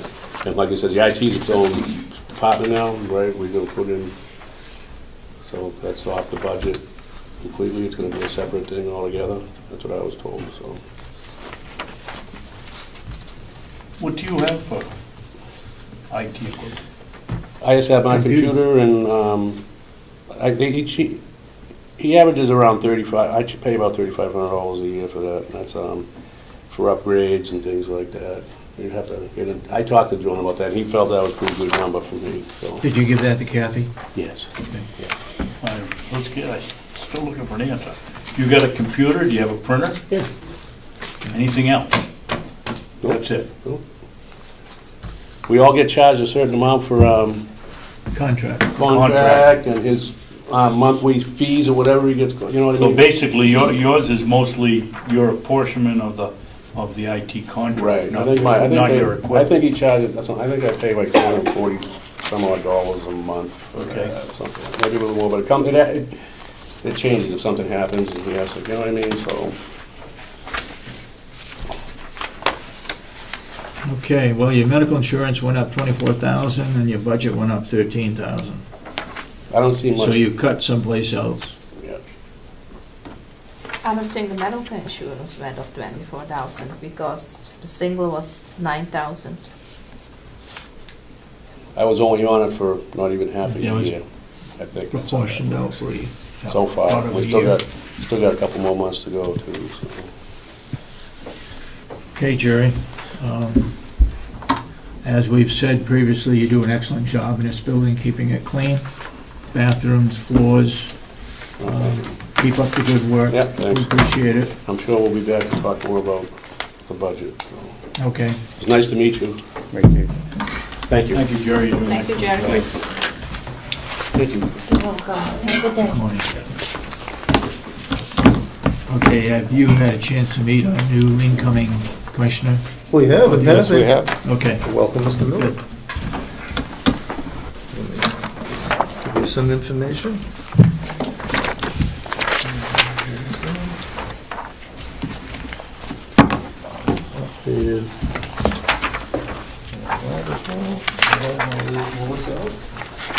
Thank you.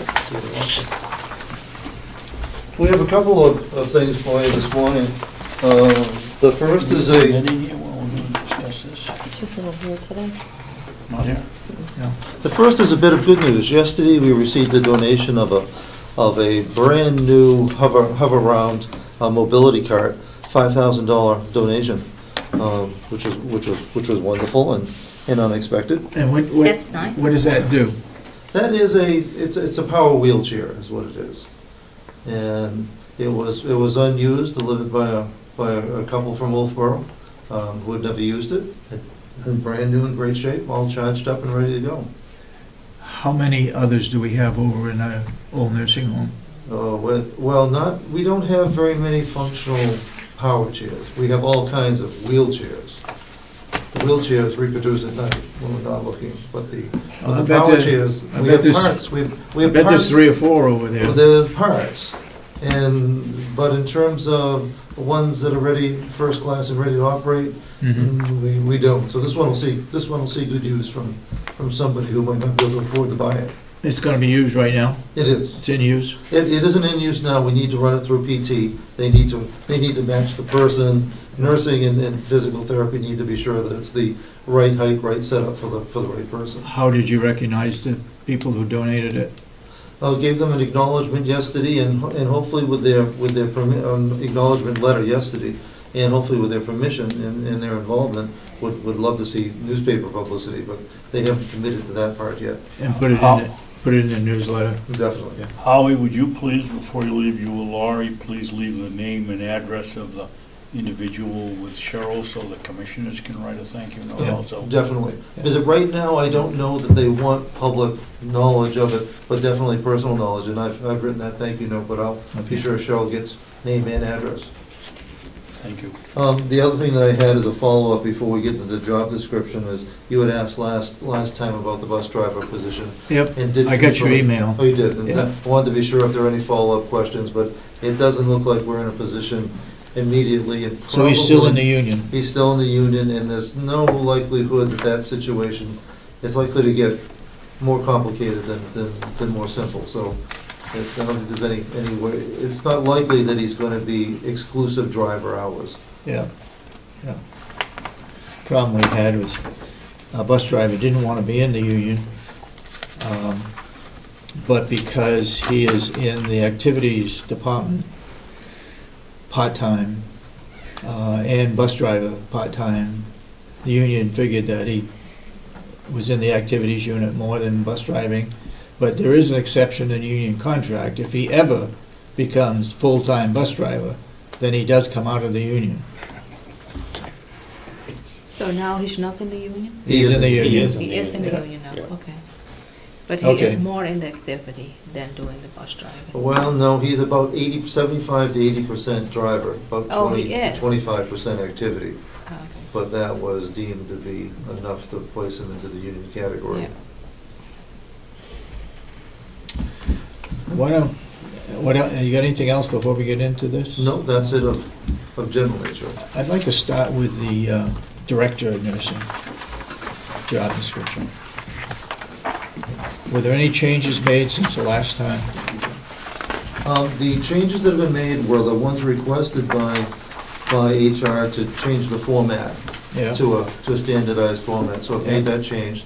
It sent to Lynette last week the previous version. She returned the assistant directors with a minor suggestion that's been incorporated, but did not return anything with any suggestions relative to the director's one. Laurie, do you have any problems with this new position? I don't. I would just like an accurate copy of my job description, which I don't have at this point. And is this good now, what we have in front of us? I'm agreeable to it. Go ahead. I have a problem with no criminal record, it must be bondable. Let's say we hire someone that's 55 years old and gotten some kind of minor trouble that sent him to court back when he was 21 or 22, and she's had a clean record ever since. It doesn't make any sense that to me, we're excluding them from having this job. Well, the truth of the matter is, not only would we be doing it, but the state would be doing it as well. In order for that person to be hired as a nurse or in any position at Mountain View, we would have to secure a waiver from Health and Human Services. Well, then why don't we add no criminal record unless waived by the state of New Hampshire?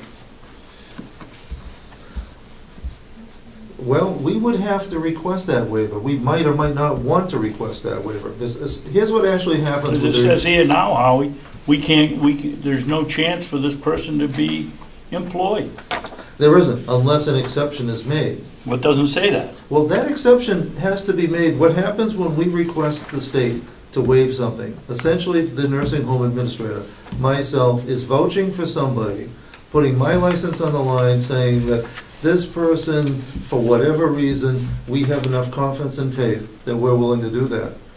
You can't give that out easily, and so while maybe we could exclude it, fundamentally, we couldn't hire anybody who wasn't bondable unless they could prove that there was some compelling reason why the administrator should put his reputation on the line. I want to know why bondable is in there. It's, quite frankly, stolen out of it's typical and traditional language in the other job descriptions that I found. But we're bondable through our insurance company. This came up last week or the previous week as to whether we needed to be bonded. Our insurance company, we did 10, 12 years ago, we were everybody was bonded.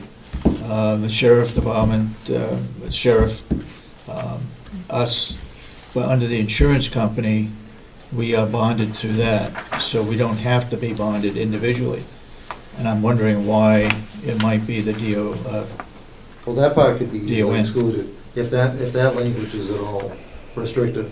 The no criminal record part reflects the state regulation. The bondable part is not. So that could be easily. Yes, go ahead. The criminal, is that a misdemeanor or is that a felony? What are we talking about when we say criminal record? Remember, the state wrote the rules. I understand that, yeah. And so it's neither misdemeanor or certainly felony, but a misdemeanor that involved abuse and neglect of a person or any kind of theft from a person, even though it was a misdemeanor, would make someone ineligible to work in long-term care setting. So it's not just the kind of crime, but it's the actual crime. Well, maybe we should say as defined by the state, because what you're saying is no criminal record. To me, that includes all misdemeanors. Exactly. That was my point, Dennis. That would certainly be reasonable. Yeah.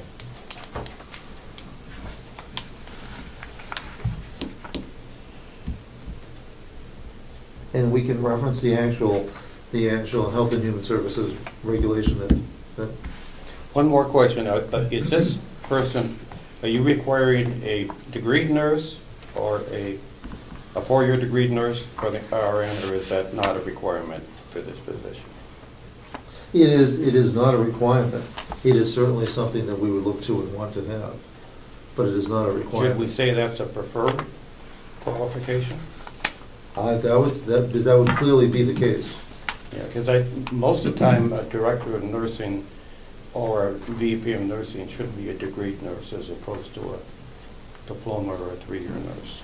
Can I just make a comment? Yeah. That under federal regulations for long-term care, it speaks to registered nurse. That's all. I understand that, but I'm just saying if we hire a director, I think it'd be preferable if we could get somebody that's a degreed nurse. That's all. In fact, that's becoming increasingly the de facto standard in acute care hospitals. It is, absolutely is. Changing yes, that. It is. Okay, so what's the changes to be made there? We'd be adding a BSN or bachelor's prepared or greater preferred. Okay. RN required, but bachelor's preferred. And we'd also be changing the no criminal record to reflect what's required by the state.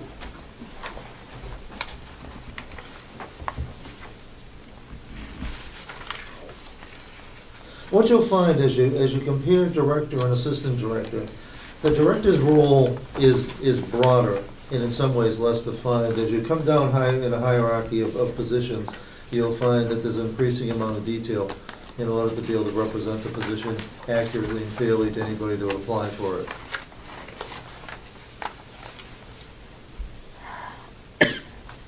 Lynette was very instrumental in getting 3 or 4 different job descriptions from other county homes from which we compiled the assistant director's role.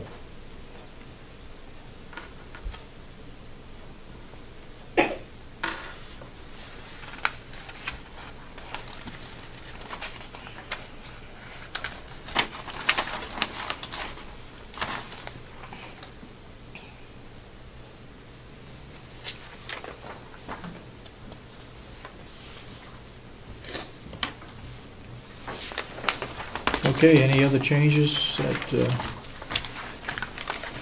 see before you on this one? We need to put on them, must have good vision, glasses, eyeglasses are corrective corrective vision is all right, or something to that. Or, on page 2 at the bottom.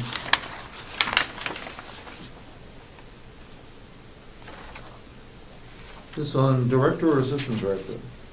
Director, Director. page 2, must have It's a good shame vision. you have to put this stuff in, but the way the courts are today, if you don't cover everything, you're in trouble. Well, if you don't say it's as an essential function, then when it comes time to do reasonable accommodation, you have to decide what's an essential part and what isn't.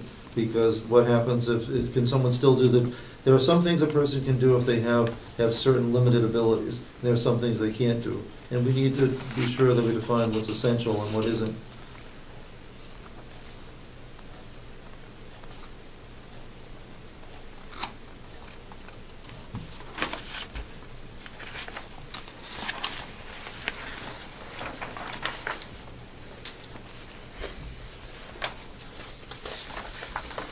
Isn't on the next page, may be subject to hostile and emotional upset residents, family members, and other visitors. We should Isn't probably that add, pretty much covered by must be able to deal with a stressful and difficult situation? Unless they're complaining about the food.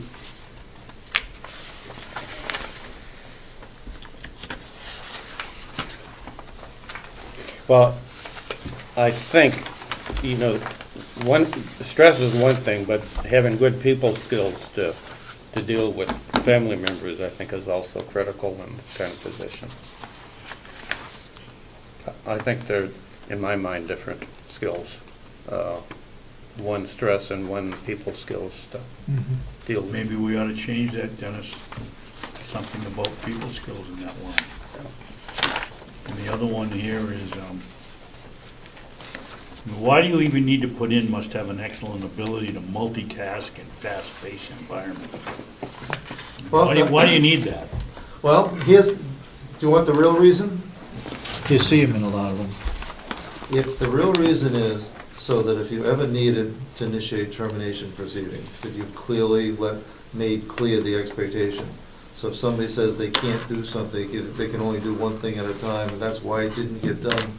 It's the clear expectation here that at a director of nursing level, senior management level, that we need to be able to do multiple things at multiple times in multiple ways. So as I said before, that's a case of covering our butts. It is. Okay, you got any other changes? No, I'm still getting down.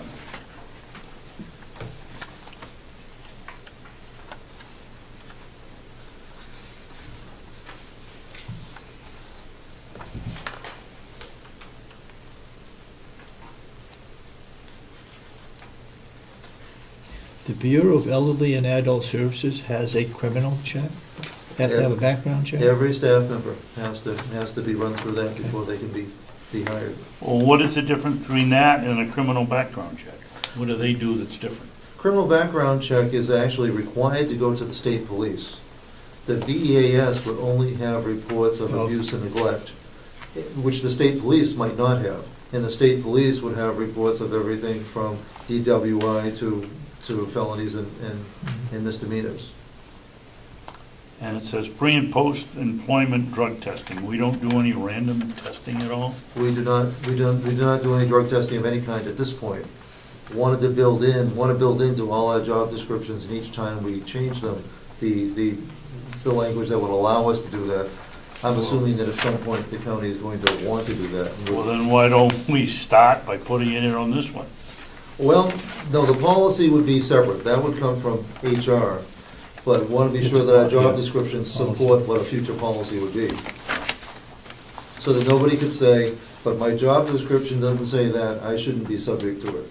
So we want to be sure the job description at least supports that.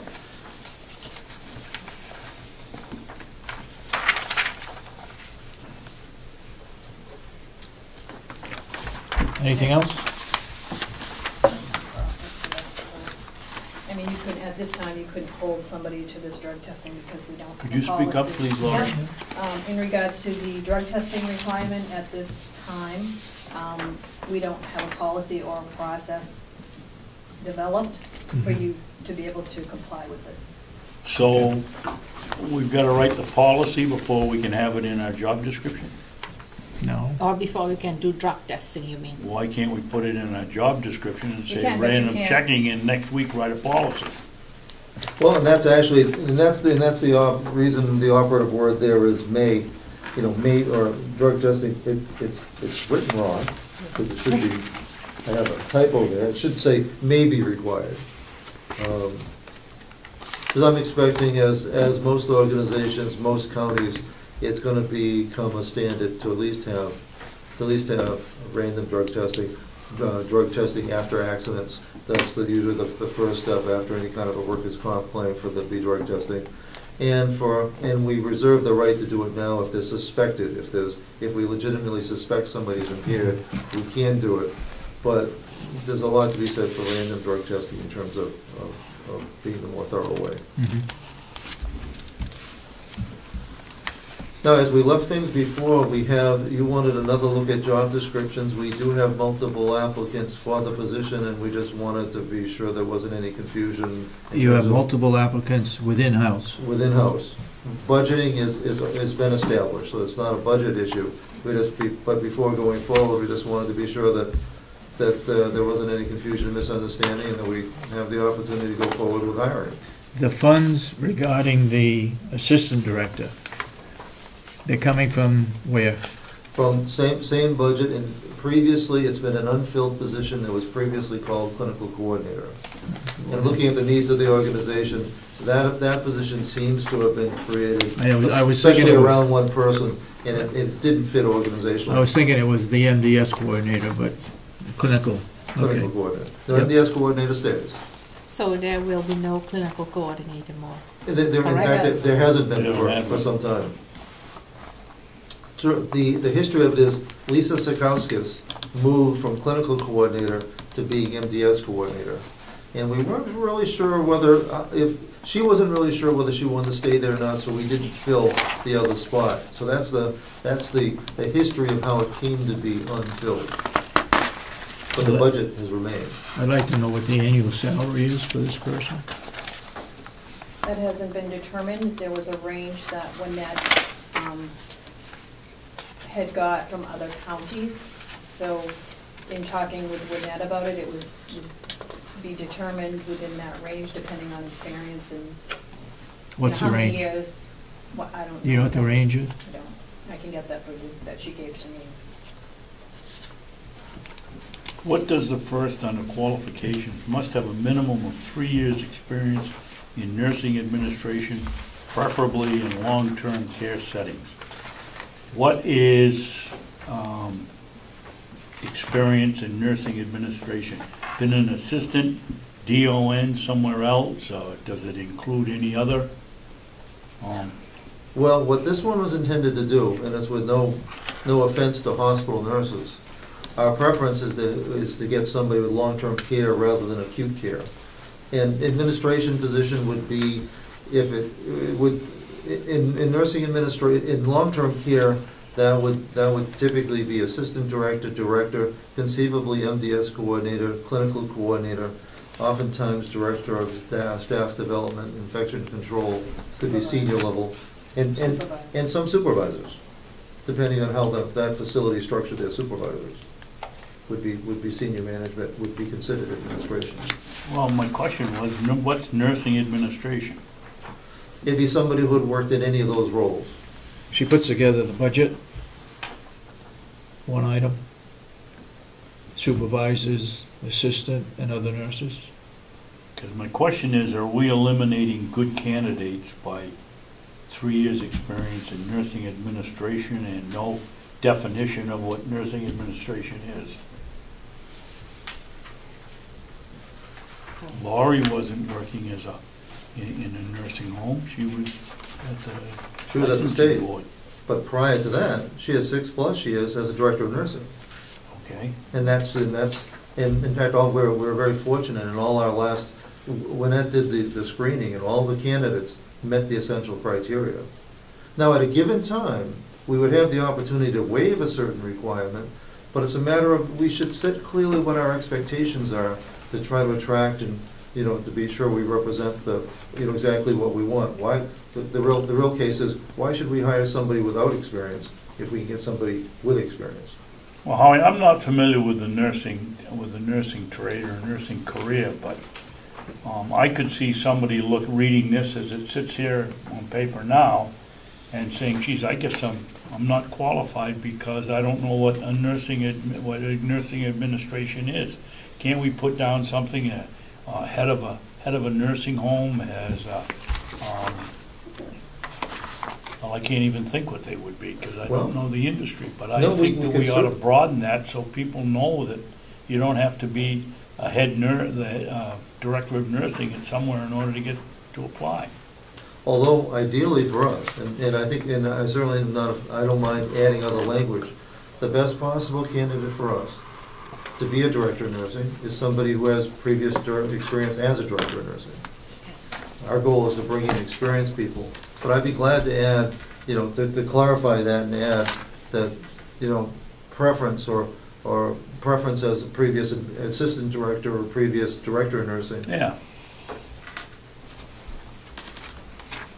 When you look at the second page, it says serves as acting administrator,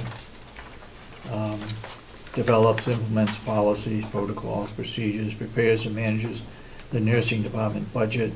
Where are you looking? All these right here. To me, that's all administrative functions. In general, when you look at nursing positions, they have two components: administrative and clinical. Mm-hmm. Someone's taking care of a resident or a patient, or they're providing the administrative support that allows that to happen. Okay, we got anything further on this DON position? Let's look at the assistant then. So okay. I'm reading this over a couple of days ago, Howie. It appears to me that the assistant director of nursing has a lot more responsibility, or appears to has a greater breadth of responsibility than the director of nursing. A great many more identified tasks. Well, that's a very nice way of saying exactly what I did think. No, responsibility is different. Lori, as director, is responsible for the overall operation. The assistant director, we get very task-oriented and say what he or she actually needs to do. Director is what has to be done. As we get further down the hierarchy, it gets more specific in terms of what's actually expected of this particular person. Case in point, about the sixth one down, supervise restorative nursing program falls committee. That's also under Lori, but we're looking for this person to actually have hands-on with that and maybe be meeting with that group.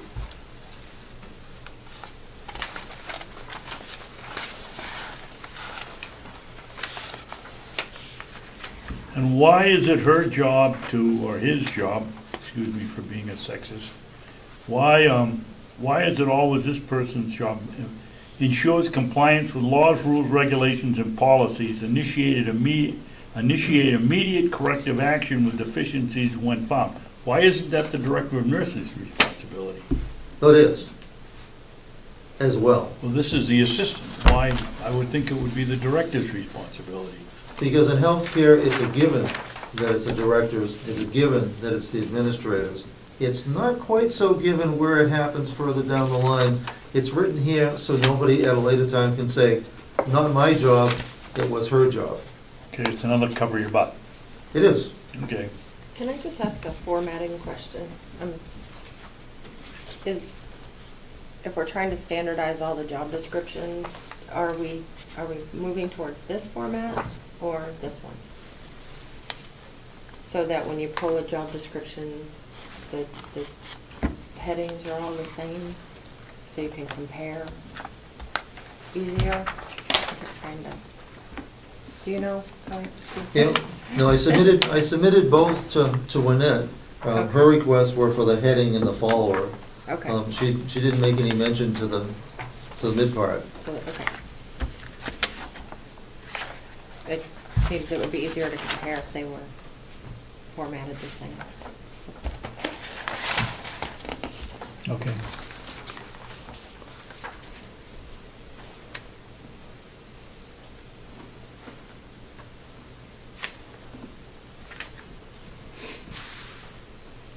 What is the restorative nursing program in Falls Committee?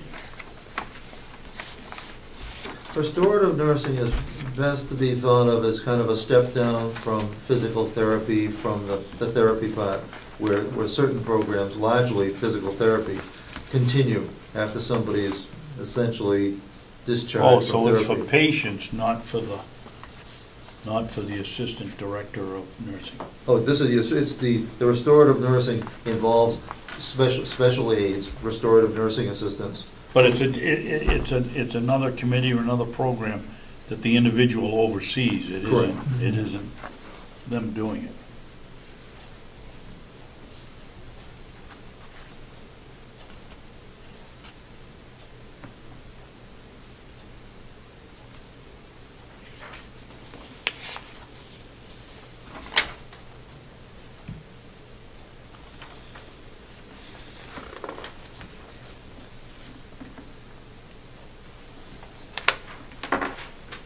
Again, another one. Assesses and mediates the resolution of employee problems through the coordination of appropriate meetings and other interventions as needed. Wouldn't that be the director of nurses' responsibility? It's both. What this keeps anybody from doing is saying, not, you have a problem, not my problem, take it to the director. Another cover your butt. Well, but we're actually looking for this person to have the authority and the initiative to resolve things and not just pass it along. To deal It's with things. all under the direction of the director of nursing? Correct.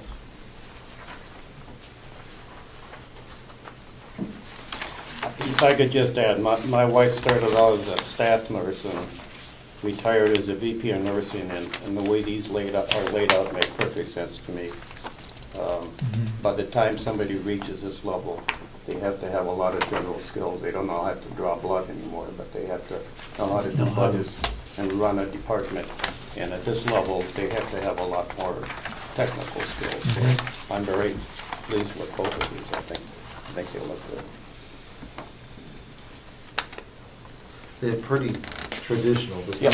nothing Yeah, very absolutely. unusual in them at all. That's right.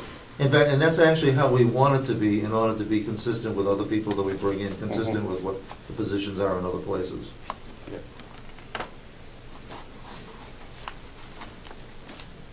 Okay, the approval for this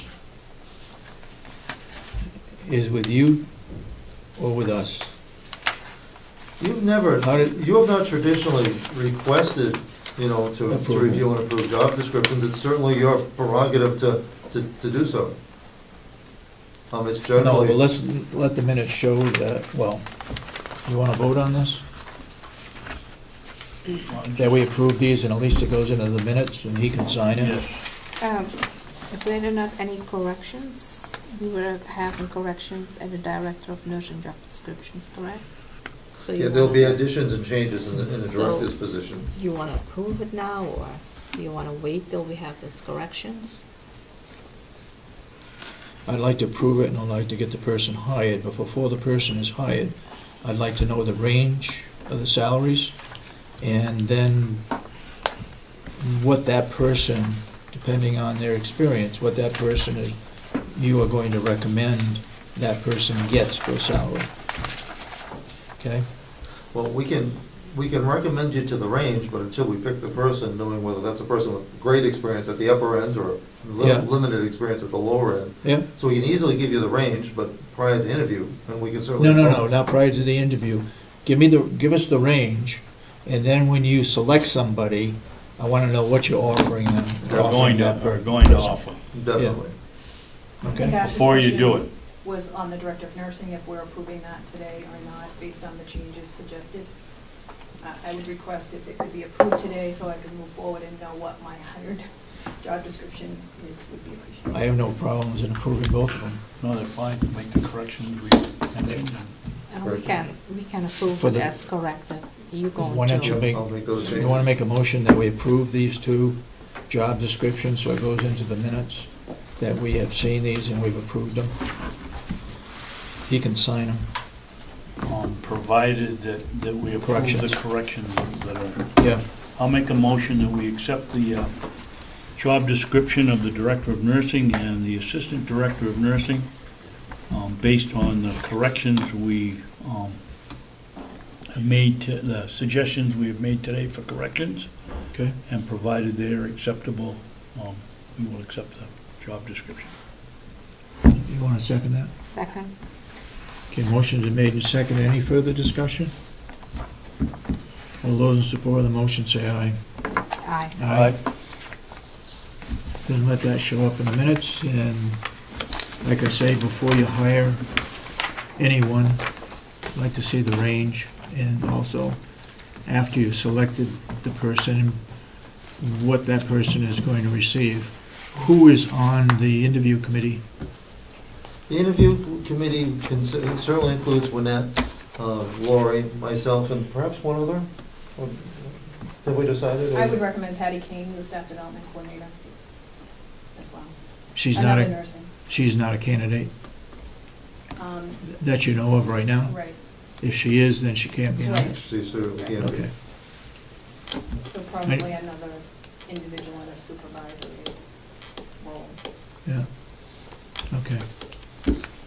So you're going to have like 4 people on the committee, right? What's that? 4 people on the interview committee? We have 4, and never any more than 5. Okay. As long as it's a minimum of 3 and 4 if we can find a good person to be there, or if Winnette has any suggestions. Let me ask you this question. If you hire somebody within the nursing home, who's going to fill that position? And when's that going to come up? Are we adding another person? Well, not adding another person. Now, whether we need to replace somebody ends up becoming an issue depending on who we hire. And of course, that's always the good news, bad news about promotion. Every time you promote somebody, you bring in somebody that you know, but you create another hole where you're taking somebody that's good.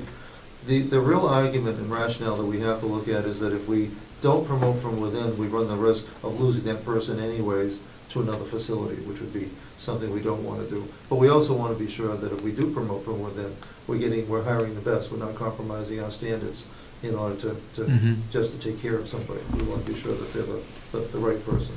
And do we have a few candidates now in the nursing home? We have 2 that we know of. Oh, okay. And whether there's any more or not, that'll be after people take a look at the finalized job description. I'd like there to be more, but I'm glad that we have at least 2. Make sure it's appropriately advertised within the nursing home. And to that end, even though we're not required to under collective bargaining, because it's not, the position isn't subject to it, it has been posted for more than 7 days, which meets the inside requirement.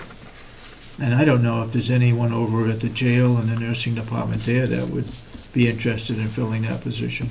It's my understanding there are no RNs. Over at the jail? LPNs, They're nurses. LPNs. They're nurses, but according, I did talk to Winnette about that, and she didn't think that there was any RNs. She didn't think. I thought there so was she an doesn't RN over know. there. You don't have? No, they went to an LPN? LPN, I believe. So you Okay. mentioned you posted. Where did you post it? In the staff lounge. Okay.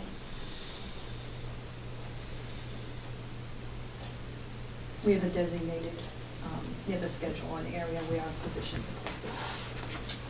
Okay, good. Okay, let's move on. You got anything else from the nursing home? That is it. That's it. All right, thank you. Thank you, Commissioners. Thank you, Mr. Miller. A pleasure. Would you mind a short break? What's that? Would you mind a short break, please? Then? Yeah. If you don't mind. Yeah, let's take a 5-minute break. Okay. And we'll have Kathy come up with the budget as to where she stands on the budget right now.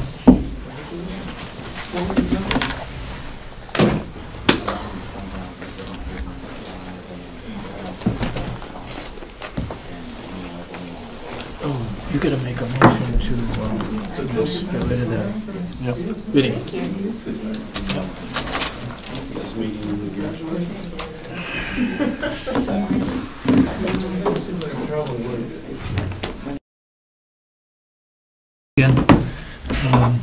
And what you just said has also been brought to me as to whether commissioners, the Board of Commissioners wants to have an orientation for the newly elected delegates, representatives. I don't know if we've ever had that before, and I don't know how many, I should know how many new ones that were elected. I think there's 3. 3 new ones? And then myself would be 4. Right, So right. I think an orientation would be extremely helpful. Okay. I have a book for you too, as to the functions and duties of a commissioner. Yeah. Laws, regulations.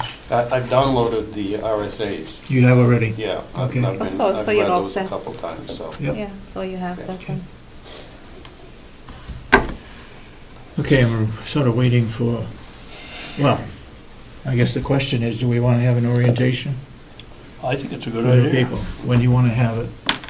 It's always good to give information and have orientation. I think for everyone who's new, I think we should do it on, for everyone who's new, having an orientation. Why don't we wait for our secretary to get back so we can Yep. get minutes?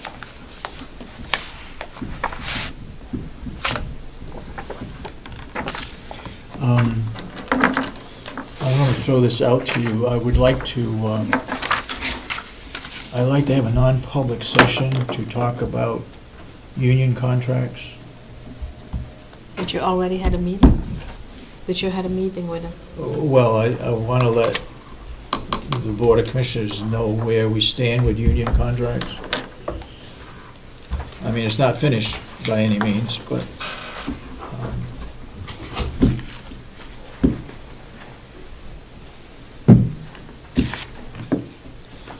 so we're waiting for Kathy Geary to come up. She was on a conference call. And why having her in there? For the budget. See how far along she She's is? putting together the budget as it stands. Oh, okay. Hopefully the IT budget is all done and separate. Don't forget to ask her about the public works one, because it doesn't look The like what? she's gonna, public works budget, because it doesn't look like she's gonna do it. Well, I think it's up to the board whether we have a public works department or whether we leave it right now the way it is and just take the IT budget out and have that as a separate department. Well, I think the delegation requested that we make a public works department. And who's under the public works department? That was gonna be the water, the sewer. Not the water. No. It'd be the water, sewer. Not the water. Maintenance. Yep. And the farm? Yeah, You gotta include no, the- not the farm wasn't under, that was McConkey's, goal, I thought, to find, get a. So then under public work, it's just maintenance and septic, right? Okay, we could do that. Was he trying to separate it out or just rename it to Public Works and Agriculture? That's what I remember him saying last year. Public works and agriculture, I remember that. Rather than calling Yep. it the farm, call it what it actually is. I was looking for that, I'm like, I Well, don't that's have to be much. easier for us up along Oh, you that. just got, Maybe okay. just renaming Yeah. it now would make it more Yep, yep, clear on what it is. yep. Thank you. Boy, it's hot, just off the Yeah. press. I just made extra copies. So what this is the numbers that I have gotten So from far. everyone, yeah, Mhm. so far. Including Could I- a county attorney and Yes, Jerry? they're in here also. Okay. Can I ask a- Yep. Kath, why when you run this thing, don't you make it, December 30, October 30th? Why are we Instead of still at- September? Instead of September, now that we're down the road? Well, because as of September, everything is in, you know, all journal entries and October. If you want, I can do this for next week with October because October payroll is now posted. So the answer is you don't have complete information? Not for entire, September. yeah, so I Okay, mean, that's fine. if you want, you can have it. Okay. I mean, we can do it this week, it would have this week's payables in it, which are November, but it's not for the full month. Yeah. Like I said, October payroll is now posted, so, No, that's fine, just the reason is you don't have all the information. yeah, yeah. So anyways, in here is everything that I have received Mhm. from everyone. There's some new initiatives in here, that the, like the contingency, Okay. that's in here. I put in, the 10,000 for that.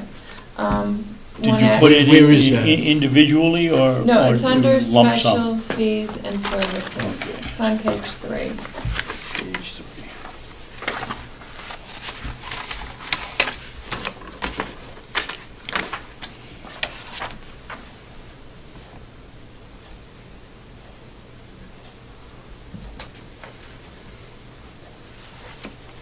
Okay, and that is for, You had asked for like, if, you know, someone needs to leave or whatever. retires and we have to pay off the, yeah. Unfunded, Yeah. And I spoke with Accruals. Howie about that, because the nursing home has vacancies during the year, They can make it up. they can make it up, Okay. yeah. Same It's the with- smaller departments It's the that can't. smaller, right, because we only budget for what the person is entitled to for that year. Right, right. Did you put anything in under,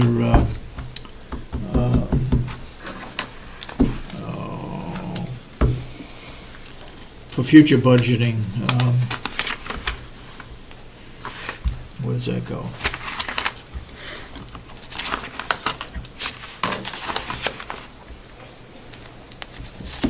you mean capital expenses? Capital expenses, yeah. The only, there was two things that Lynette had asked to be put in there. One was a compensation study, and that's Okay. under special fees and services, was $15,000. That came out of the matrix performance evaluation. Right, to do a compensation study. Now, there was another 25,000 that was in Right. HR. Where's that Right, one? and that I put, and I only stuck it in the capital because I wasn't sure. Excuse me, Kath, what page you on? I'm gonna get you that. That would be on page 21.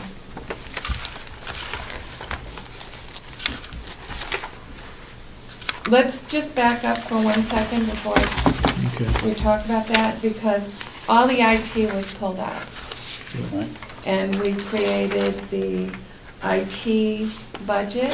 And what page is that? That is on page 19. Page 19. And this is a work in progress because the only one that I received any indication of new equipment, and I know the IT committee is going to be meeting again, Mhm. was from the attorney's office.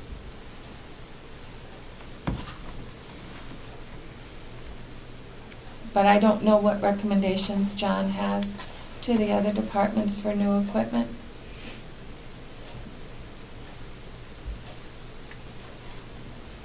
Who's on the IT committee? Jim? Whole bunch of people. One from each department, and I think Lieutenant Santuccio is the chairman of that, Yeah. acting right now. It was HR, but she's got too much stuff to do without being on that committee too. There's Mike. When that's Mike, on it. Betsy, Betsy, From the, I go. Bachelor from jail. I go.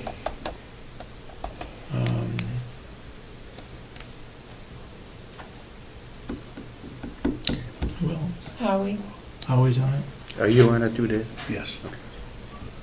So what I did was I took a spreadsheet of the, and you don't have that there, Yeah. from the different departments of, remember we had broken out how we wanted the Yeah. requests to come in. So I did a spreadsheet, and then on the budget worksheet here, Yeah. it's all compiled into one amount. Where? What page? Page 19? Page 19?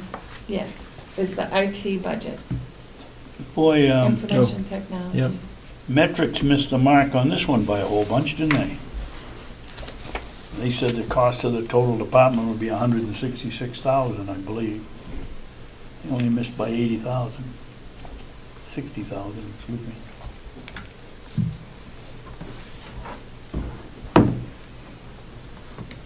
I think because they didn't look at that, some of the departments have specific contracts to their services, and it's not a county-wide contract, it's like like we have specific for our software, the nursing home has specifics to them. Well, that's true, Kath, but to say it's did you look it up? It was 166,000.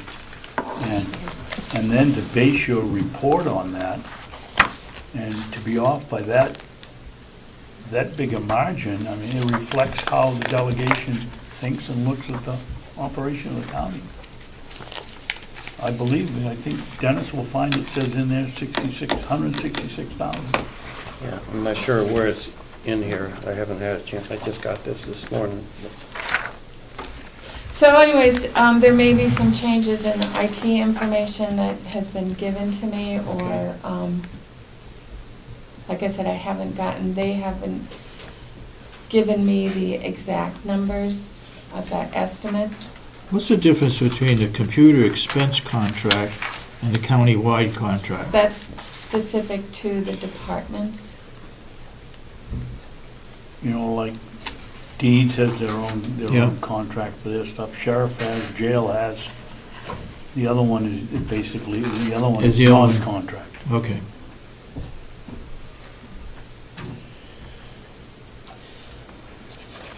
So, anyway, when you were talking about the $25,000, Yeah. I put it in capital expenditures Okay. under information technology, Yeah. because it's a one-time expense. I believe it's an HR software program. So what are these other figures previous years, if this is the one-time? Where is it on the information technology? I don't see 25,000. On page 21. Page 21. I can put it in the information technology. Oh, I'm sorry, I thought you said department if you had it. I can set up a separate line, I just, for the moment, put it there. Yeah. Okay. So, but what are the expenses for last year? For information. That wasn't in there before. The 26,000, Yeah. that was for the jail. 26,000. So you gotta add that 26,000 on to the, No, that was for 2014, they that had was budgeted. a one-time Yes, purchase. yes. It was their servers. I believe. Okay.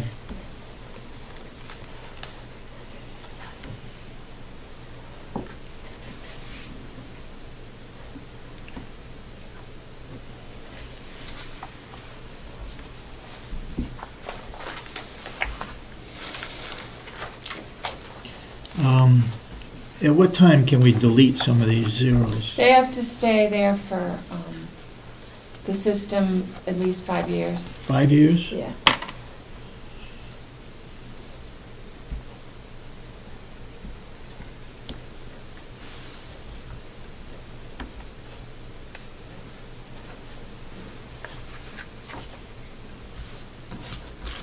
Did you find it, Denny? No. Let me take a look. Yeah. Yeah,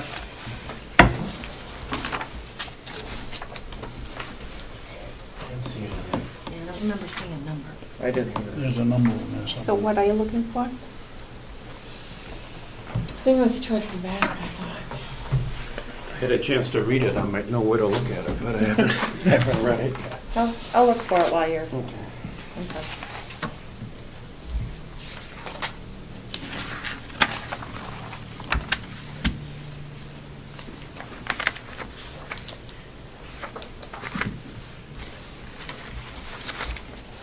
So you can see that with all the numbers in that have been given to me, the budget is up 576,000.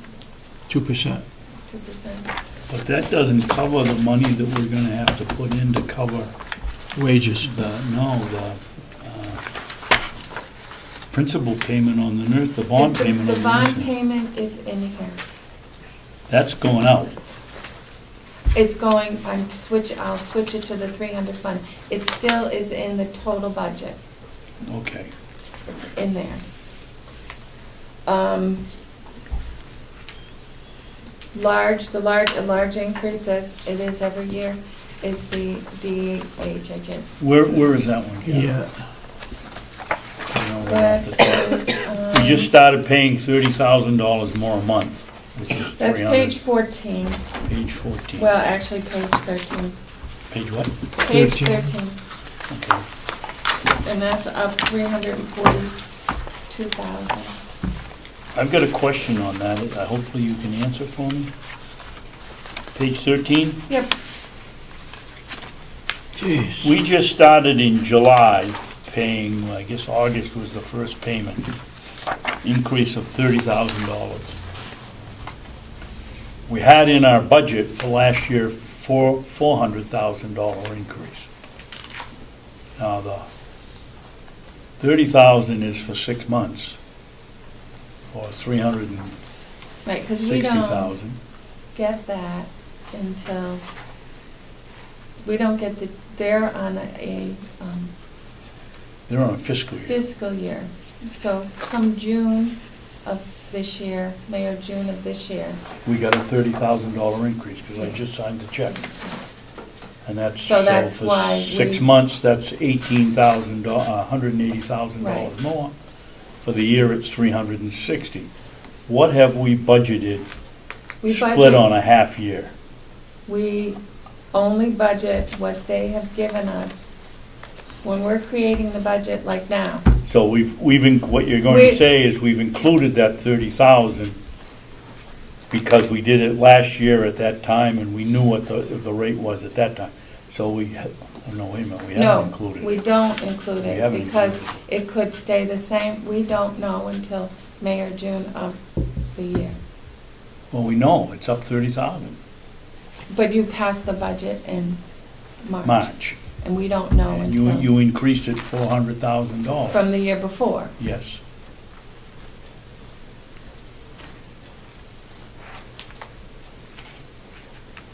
But it's only going up, theoretically, 360,000 in that time span. When we budgeted in 2014, Back in 2013. we had the figures from that they gave us in June of 2013 Right. for the 2014 budget. Right. So that carries us through to July And then we get new. of this year. Right.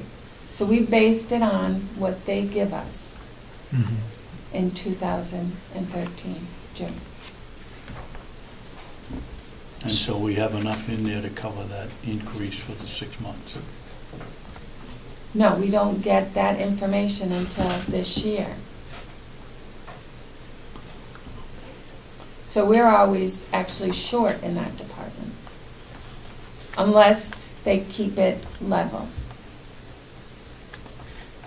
And we don't know that till they Mhm. do the budget, the state does the budget. So basically,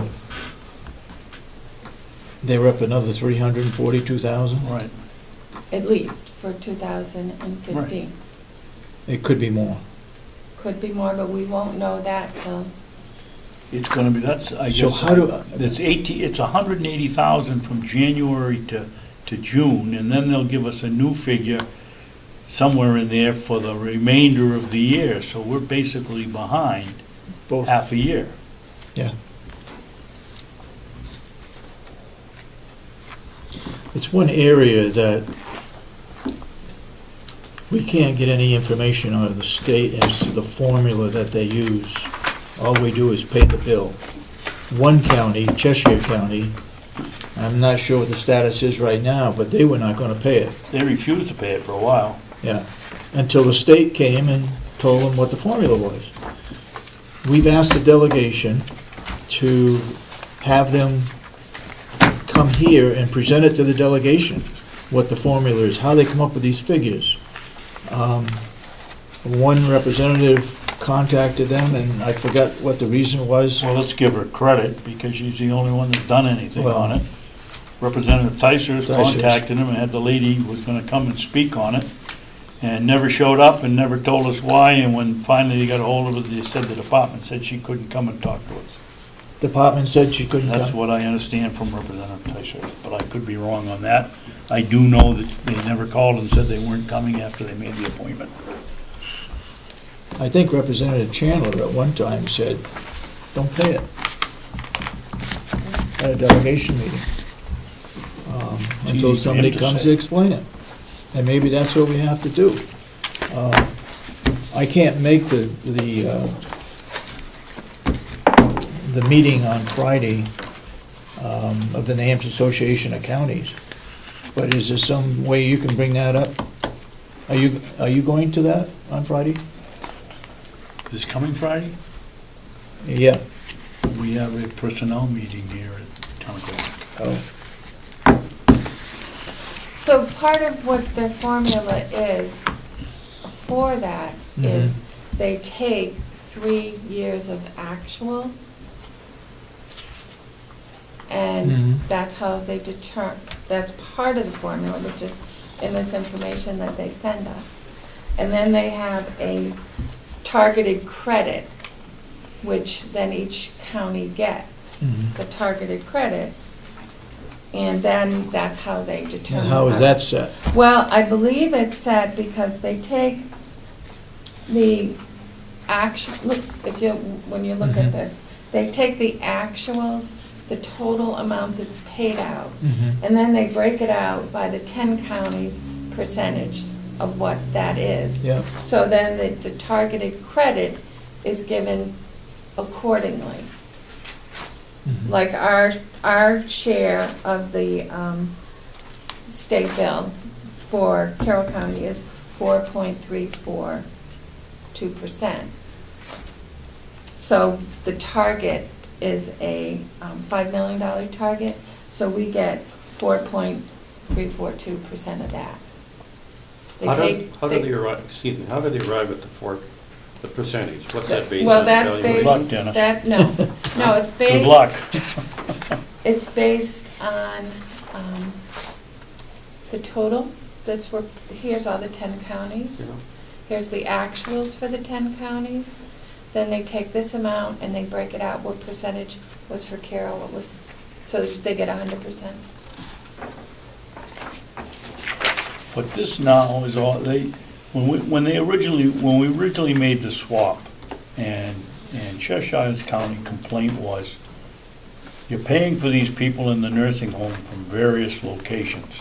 Throughout the Not state. necessarily Cheshire County. And they insisted that they wanted the name and address of each person that they were paying for. Well, you can imagine how cumbersome that gets over the space of a month with people dying, people leaving, people coming in. So the state went to what we have now is an average. Now, how they get the average is what we're trying to figure out. And But it's a lot of money. it's a lot. Well, it's gone up since 2011. 2011, next year's budget will be up over $1 million in those 3 budget years. No, I guess it's 4. It was 400,000 this year. You know, they haven't counted this year in here, so yeah, it's way over that. 400 this year, it'll be 360 this year, 400 last year, 300 the year before that, I believe, and I don't know how much the year before that, with no explanation. You know, I mean, this is huge compared to the town budget, but what surprised me after being on that committee for years is there's so much that is absolutely out of control of the county that's just dictated by the state. I mean, it's huge numbers, and it's, you just, you know, kind of accept it, but it's frustrating. Yep. Very frustrating. Yeah, exactly right. Point of information, Yes? what's the total of that line? What page is that, David? I don't know. What page is that, Page Cap? 13. 15? 13. 13? It's 342,000, no, that's the difference. $4,653,000 and $600,000. Thank you. 7.9% increase. And we have no say over it.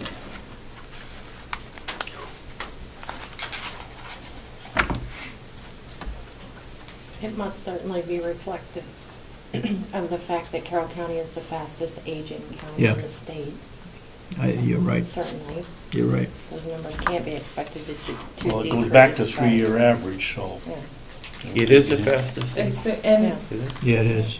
but the actual claims, Carroll County is the lowest in the state.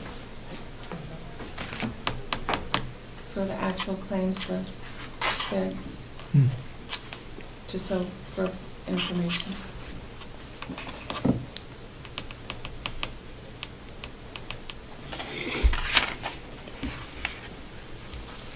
So,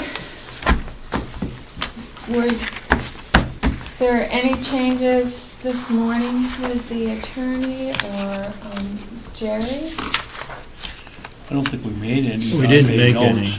Okay, okay. And I know he had that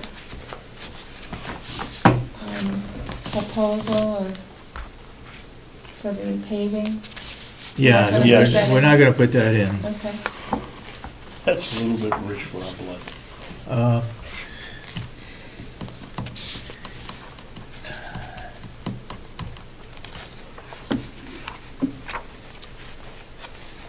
In the registry of deeds, if and when we change over so that anybody can get information out of the registry of deeds, my understanding, it's going to cost roughly $28,000 to do that.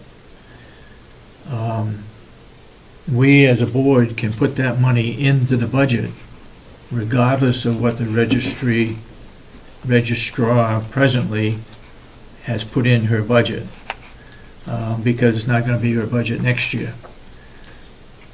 Where does that go?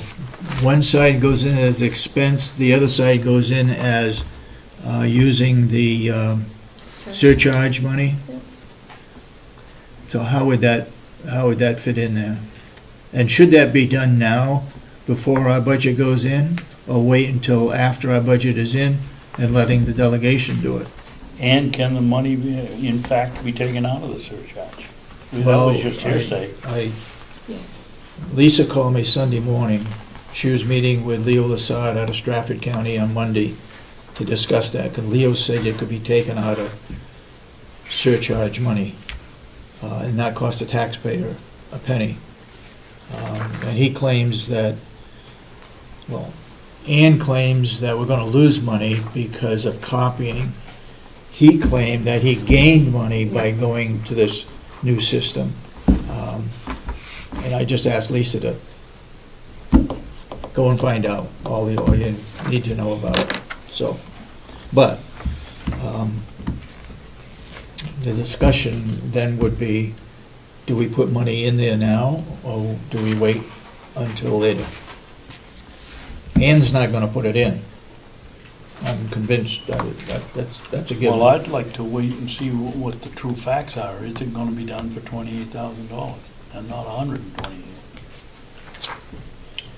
We could have Lisa come in on that Friday that we meet. Next Friday? Week from Friday? Yeah. Yeah, why don't we do that and have the information? And bring in estimate. Yeah. Guys should bring in some. There's 9 counties that are online right now, and 8 of them have the same system.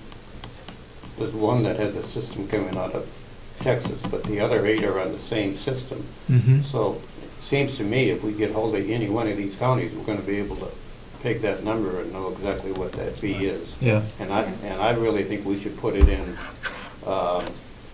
we just put it in because we're going to get there in time. Yeah. We know we're going to. I mean, it's, Yep. and I think that's one of the recommendations that a lot of people in this county think we should be doing, because we're behind the times. So if the 28 is right, I think that should be in the budget before Lisa even shows up. Yeah, we just put it in. Okay. Yeah.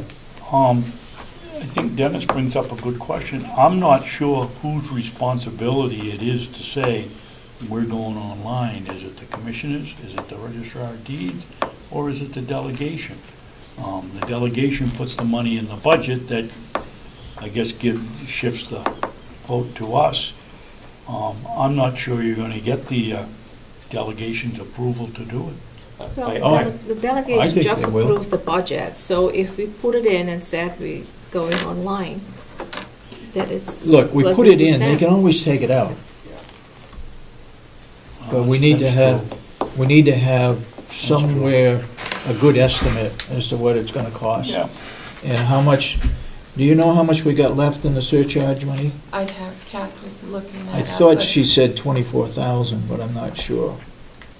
I'd have to. Ann said that.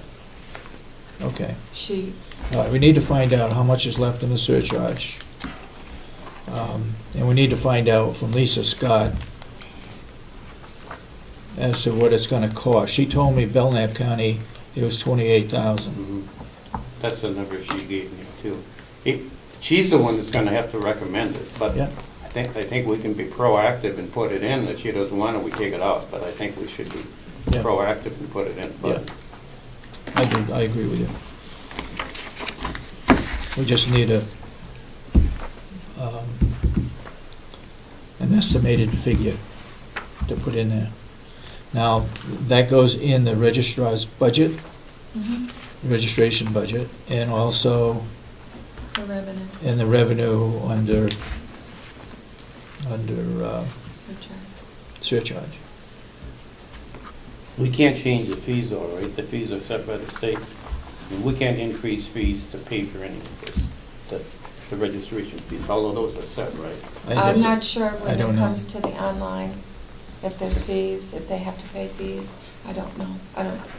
Because we haven't done it. So I don't know for someone to, I think that would be part of the questions to be asking Lisa. We have no problem in Lisa coming in the next meeting? Okay, why don't you set that up for her to come in? I think former Representative Wiley might have been there, or I was, when I believe it's in the RSA how much money the county can keep out of that. Oh, there's a certain percentage. Yeah. I think that's set by the Yeah. state. It's a Yeah. flat fee, it's not a percentage. But the Oh, it is? fees, as far as using I don't know if we can charge fees.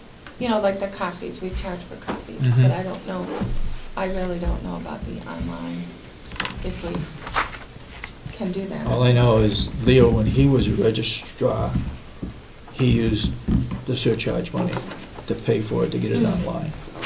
So, Yeah, and they make a lot of And it's- revenue there. and surcharge money is used for new equipment, so I just don't see why it can't be. So the others was, these are the regional appropriations that Yeah. came in. Page is that on? That's on page 20. There was 2 that did an increase. One was retired senior volunteer program. They put in an increase of $5,000, and conservation district put in an increase of $2,575. All of their proposals are here for you to read. Do you want any of them to come on the 21st? You know, we haven't done that, but we should do it because it's our budget. I know they go before the subcommittee, and the subcommittee just sort of pushes it through. And there's no major concerns regarding those. I mean, RSVP saves the county a lot of dollars. What's the board's feelings? You want to have the regional appropriation come in also on Friday, along with cooperative extension? Cooperative extension has their own line item, right? Yep. And they're up 2,794, 1.2%.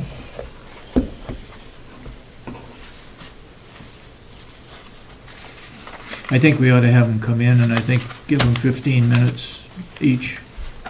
They may not even need that amount.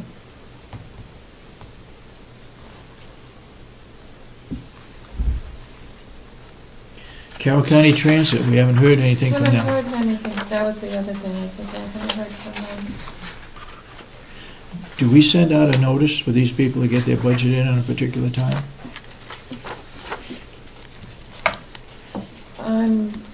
I know I'd have to check with Carroll County Transit. I'm not sure with them. And that's the selectman from Albany, Rose? Yeah, and he was at the Ossipee. Jack Rose. Ossipee Selectmen's meeting, looking for a donation. I can call them. Okay, get a hold of him and see what they're gonna be requesting. I have a point from last year's budget. If I remember correctly, it was the feeling of the delegation, or the consensus of the delegation, that because they were going to each of the towns individually, that they didn't want to fund them at the county level. Yep. So maybe they've decided to forego the county completely. Certainly I can't speak for Mr. Rose, but that was the signal that was sent to them last year. If you're going to the county, if you're going to the towns, don't come here. Double dip. My problem is they don't cover the whole county. Maybe they're not coming for money. Well, Okay, find out. I'll find out. I'll have the regionals come. I'll have Lisa come. Also, do you want? Have her come in first. Okay. Do you want the department heads to come back to review? Well, we haven't done anything. No, I know, that's what I did. We will have. At the time, I think we need the budget. Yes, it's only fair to have them back. Because the meeting on the 21st, it has to be done the following Wednesday. Yeah, I know. And the jail union doesn't meet until the 24th, which is the following Monday. And they've got to vote on it. The union's got to vote on it, and we got to vote on it. I had said to everyone that the 26th was the deadline for any approval of everything, so that you can get it in by the 1st of December. And then on the 8th of December, we have a public hearing on our budget. That's the email I got a couple of days ago, or whatever. Delegation will meet, and is that within Well, I'll check the range? RSAs. That may have been changed. It used to be between the 10th and 20th, but I think there was a change there may have been a change last year. Okay. I will double check that, because generally it has to be between the 10th and 20th of December. Okay. The one question on, when you take information technology and come up with a new department like this, what's missing is all the prior year history. Is there, what used to be individually allocated throughout, is there any way we can take that information and summarize it here so we can see what the change is? Did you find it? No. That's it. I can probably do it in a spreadsheet. That'd be nice. Because I can't, once these numbers are done, once a payment is made and those prior years are done, I can't move them into these different years. I understand, but when you do a reclassification, see And you this. lose all that history. That's what we need, is something so we can look at the new number and see what the... And what I, so you know, like here, this 098, the 097, Yeah. those are an 066. Those are the sub-numbers that were from prior Exactly. years Yeah. within the other departments. So Yeah. that's why I kept them consistent. Yeah, if we could see a summary like that with the numbers from the departments to see, once we've combined them, are we still even or have we gone up considerably? Because when you look at this, you can't see that. Right. And that's why I took that. Okay. That's what I did.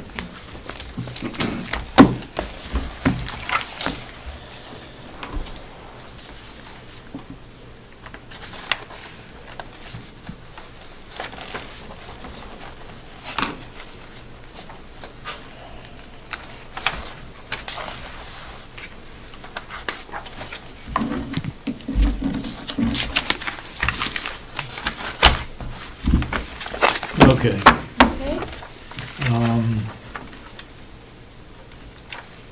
You got the IT. How about combining, I think the delegation said, Public Works and Agriculture, combining those, but still have it individually so we can look to see what was done individually by departments. In other words, water we can't because it's an enterprise fund budget. But You want septic, farm, farm, maintenance, and maintenance, those three. those three go into a Public Works and Agriculture department. So right now they're broken out Yep. into three sections. Yeah. So you would want me to I'm sure- delete all of them for 2015's budget and create its own budget. And it's the same thing with the IT. Yep. Same Yeah, concept. same type of thing. Having, so we can look back to see what it was. I mean, and then because you what it's would gonna be. have it on here. You would have prior year history. Yep. The- It's already here. It's already here. Yeah. But going forward, you would want it all under one Public Works. Public Works and Agriculture. That takes in maintenance, septic, and farm. The board agree with that? That wasn't my recollection, but I'll go along with it. Asha, what do you think? Yeah, that's fine. All right.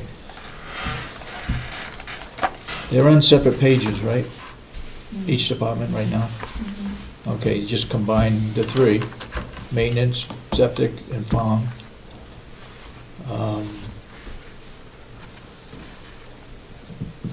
And there's some lines that are just like specific, like for the farm, Yeah. seed, you know. Yeah. It would still be listed as seed.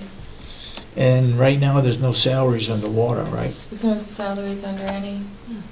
No, oh, there is salaries that But there's get nothing charged under the water department. for wages, yeah, there is. We do have it in there? But because it's broken out. You got the there's a- page? Page number 4, we always have a certain, Will has it broken out between water, maintenance, and farm. And so, I believe most of what this is, Oh, there is salary under there there. always has been. Yeah, I was thinking there wasn't.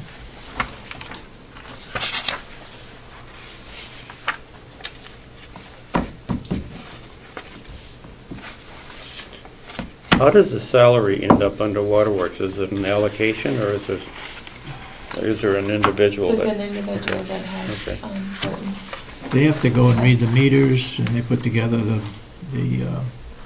billing. Well, actually, Cheryl does the billing. but they have to retain a license to run the water Yep. system. Yep. And And actually, inspections and Yep. testing. Mhm. And they get, at the farm, there's like if there was a problem up at the water system. Oh, which is computer. There's a computer that would, Alert an them. alarm Okay. that alerts them to any issues that are up at the water system. So they have that down at the farm. It's not, they have to go up every day. Can I We- ask a further question on Yeah. that? That person, that salary person under Waterworks, is the rest of that person's salary under the farm, under Yeah. maintenance, or both? Are they I'd have to split look. 2 ways or 3 ways? I have to look at how Will did it. I don't have that folder with me, but it is broken out. Yeah. So if you're just gonna take that person and just the water, that's it. The rest would all be under Public Works. Yeah, yep. One thing that we talked about is increasing the legal fees.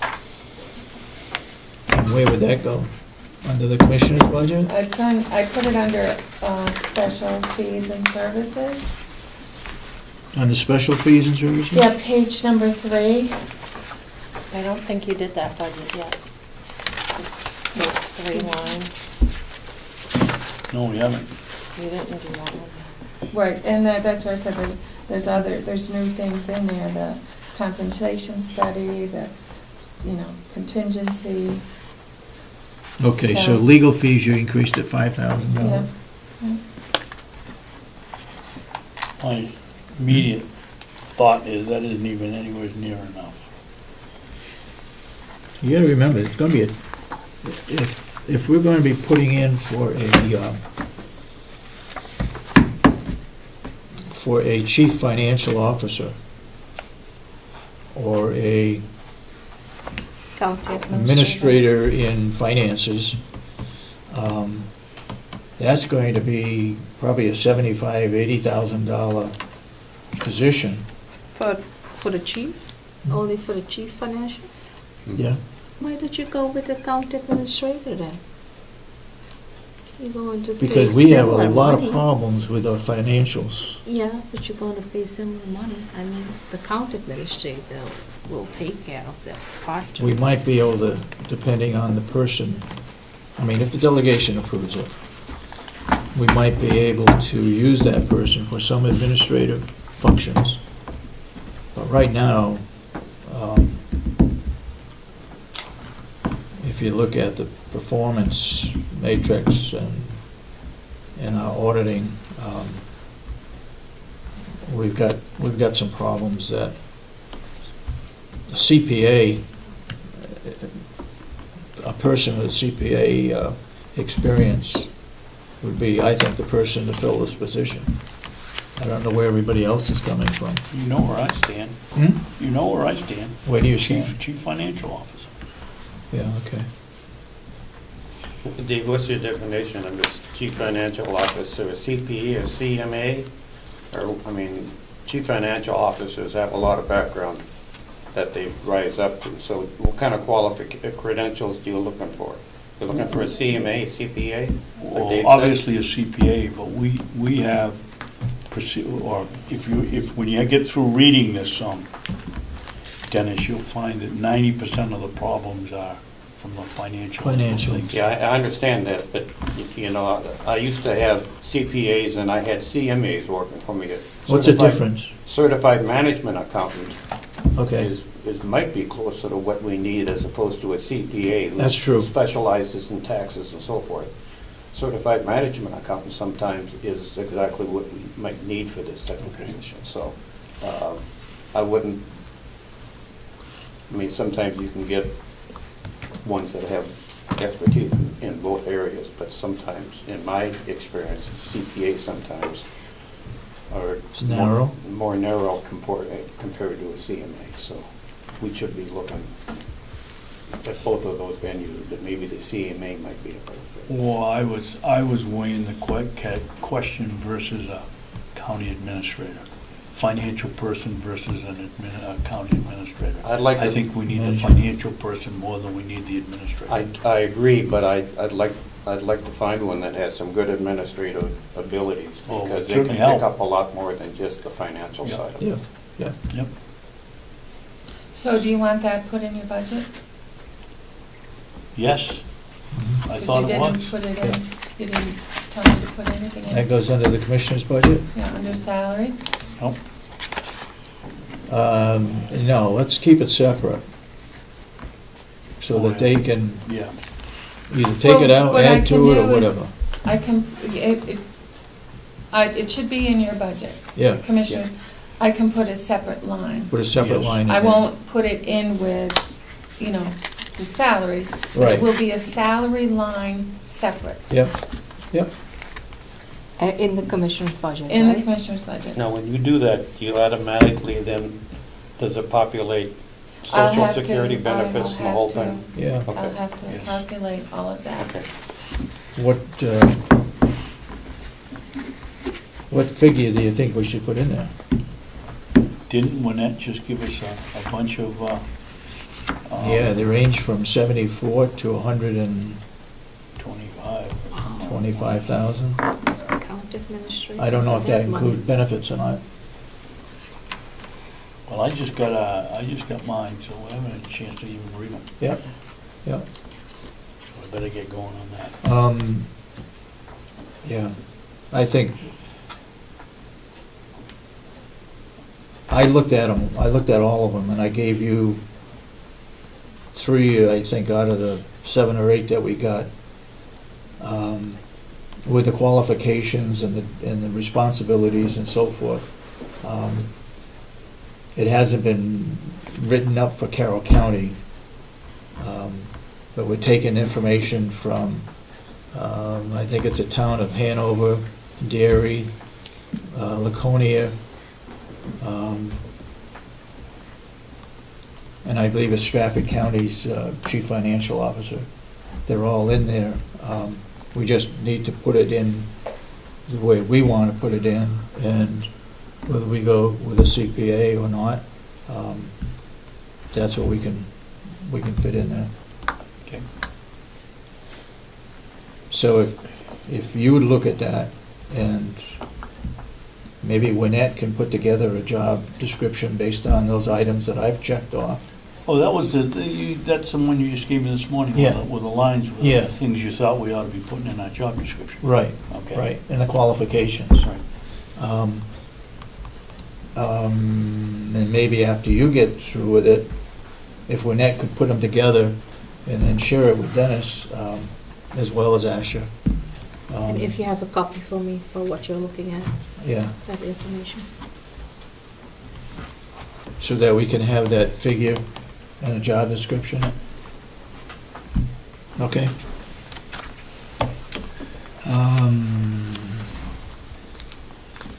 We want a break for lunch. I kind of would like to go through these budgets again and see where we can make some changes. Because time's going to get short, and if we're going to meet, give them a second chance to come in and see where we made the changes, then they've got to do that on that Friday as well, right? So if you give me whatever changes you want to do, I'll plug them in and give them to everybody. Yep, ahead of time, okay. So, go ahead. Public input? Being that we're an hour and a half beyond the proposed agenda, if you do break for lunch, I would like to have a couple of minutes for public input prior to it. We'll make that special exception for you, go ahead. I have a public session. Go ahead. That's all. You're all set, right? I guess I'd like to say that it seems very important to get some input from other people, especially people that are going to be working with these budgets. And as I've listened to the kinds of things that the incoming commissioner has to say, it makes me realize that there's an incredible learning curve that goes with the job that the delegation members have. The delegation members in Carroll County are quite different in that we don't have an executive committee. All of the Carroll County delegates are expected to participate with information about the county budget. And for that reason, it would make sense to me to educate these folks and to give them an opportunity prior to they get inundated with things going on in Concord, that perhaps at the session that you have when you determine the public hearing, that a special effort be made to include the delegation members, and especially an orientation for the new delegation members. And having just come off of months of listening to people talk with authority of that which they know nothing, I would also suggest that there be some process for public information that gets released from the commissioners or from the delegation, so that when we read things in the newspaper that are said by one person reflecting that of a board or a commission, that there be some way that the press be notified that this person who needs to speak about this issue is so-and-so. It's not a person who is out in the left field. And again, I am a citizen advocate here. I have no official role, but I certainly heard a lot of people say a lot of things that were untrue. And one of the things that I heard constantly had to do with if government ran like private sector. Well, that just rather made me ill the 400th time I heard it, because I think you do a really good job to try to do things as the private sector does. I think you do a great job in comparing public sector jobs with private sector jobs. However, as we look forward in January to having a new person in the county attorney's office who does know what that position is about, and then a new person in the Register of Deeds office who doesn't know what that position is about, totally doesn't know, I would like to think that as you would operate like a business, you would ask your current Register of Deeds to present some sort of a transition plan, or at least to include the new person in plans for a budget and some strategic planning. And it may be there's very different philosophies, and it is an elected office, I understand that, but it would seem to make sense to me, instead of trying to undo what the current Registrar of Deeds thinks should be done, it would make sense to try to work to encourage those persons to work together as they would in any business transition.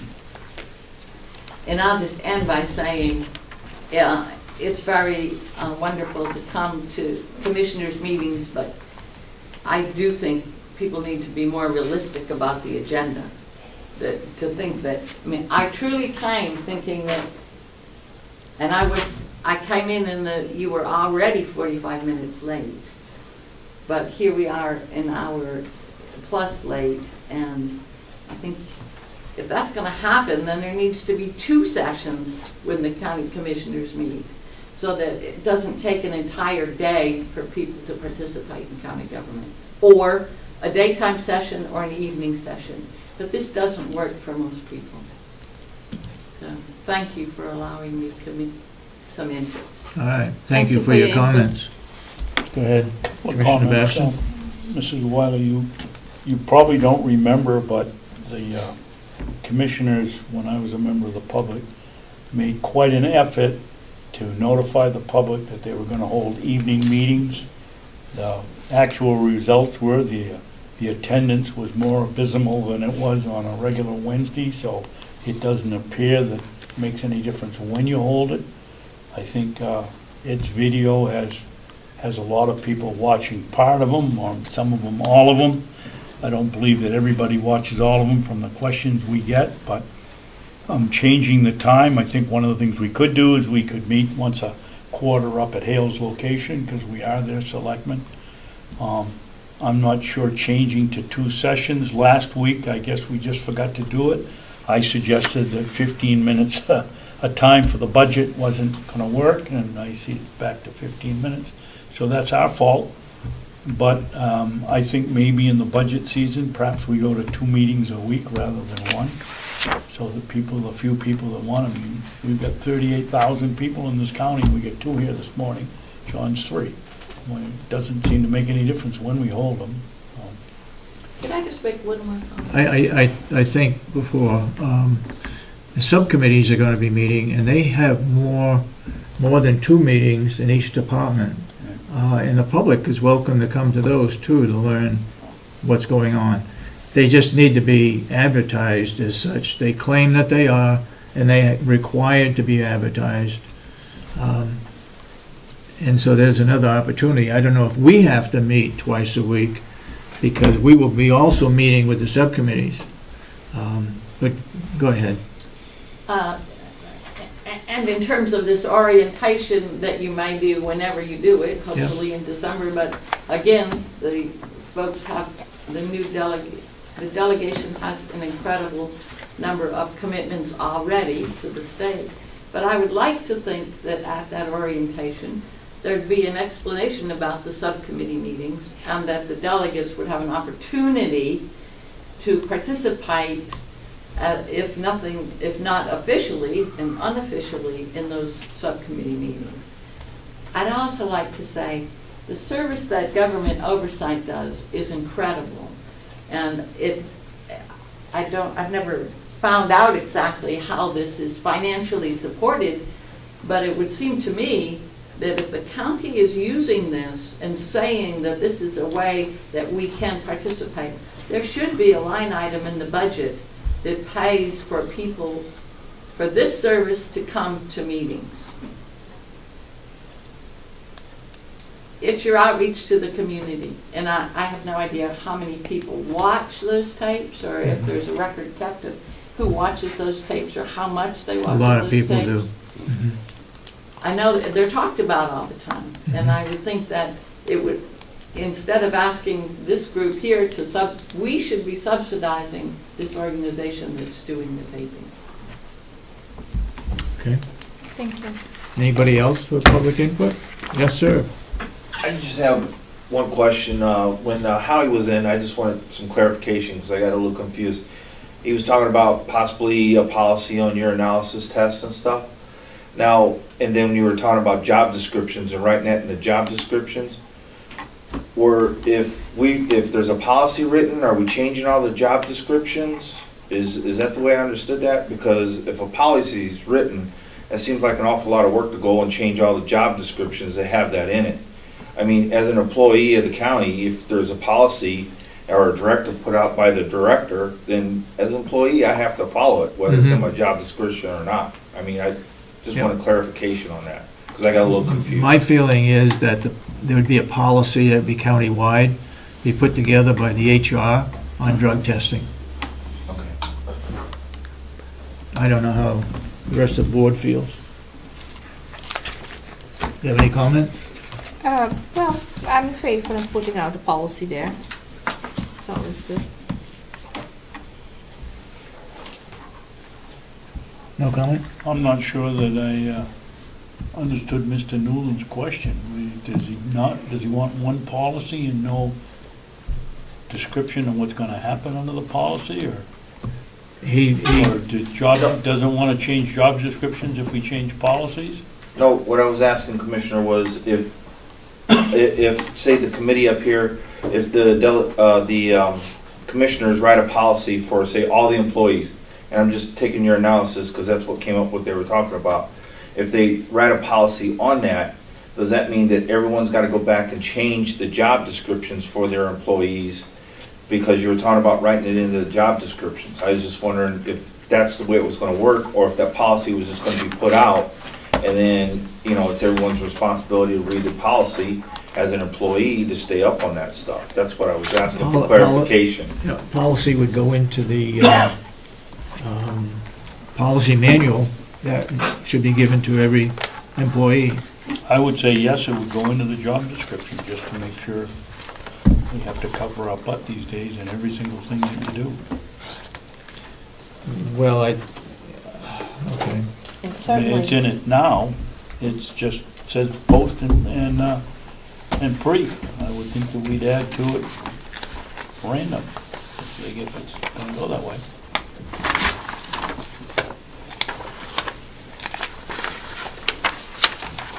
And certainly you wouldn't enter into such a policy lightly, perhaps not even for this budget cycle, because it would have financial implications across all the departments if you made it a countywide policy. Pre and post employment drug testing may be required.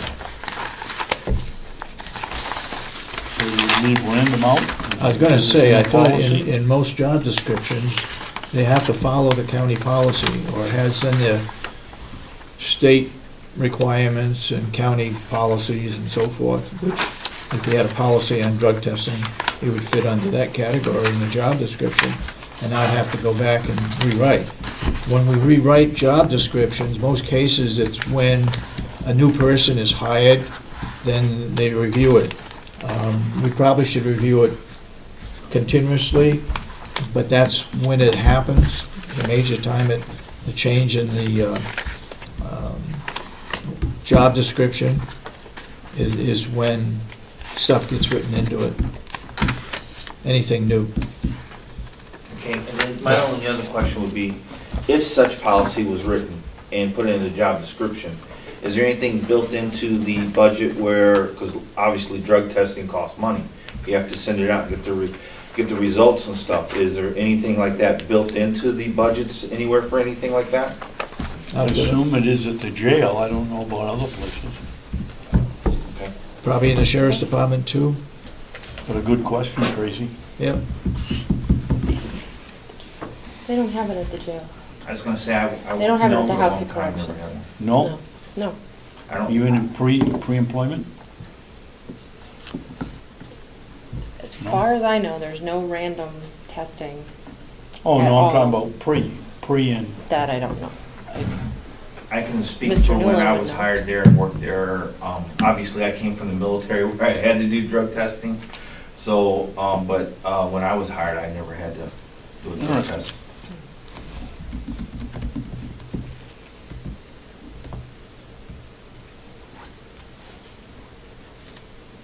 Okay. All right, anything else before we adjourn for lunch? I'd like to come back. Go ahead. I was going to ask if you're coming back after lunch, then you are. That's right. Well, we gotta go through the budget at some point in time. Okay.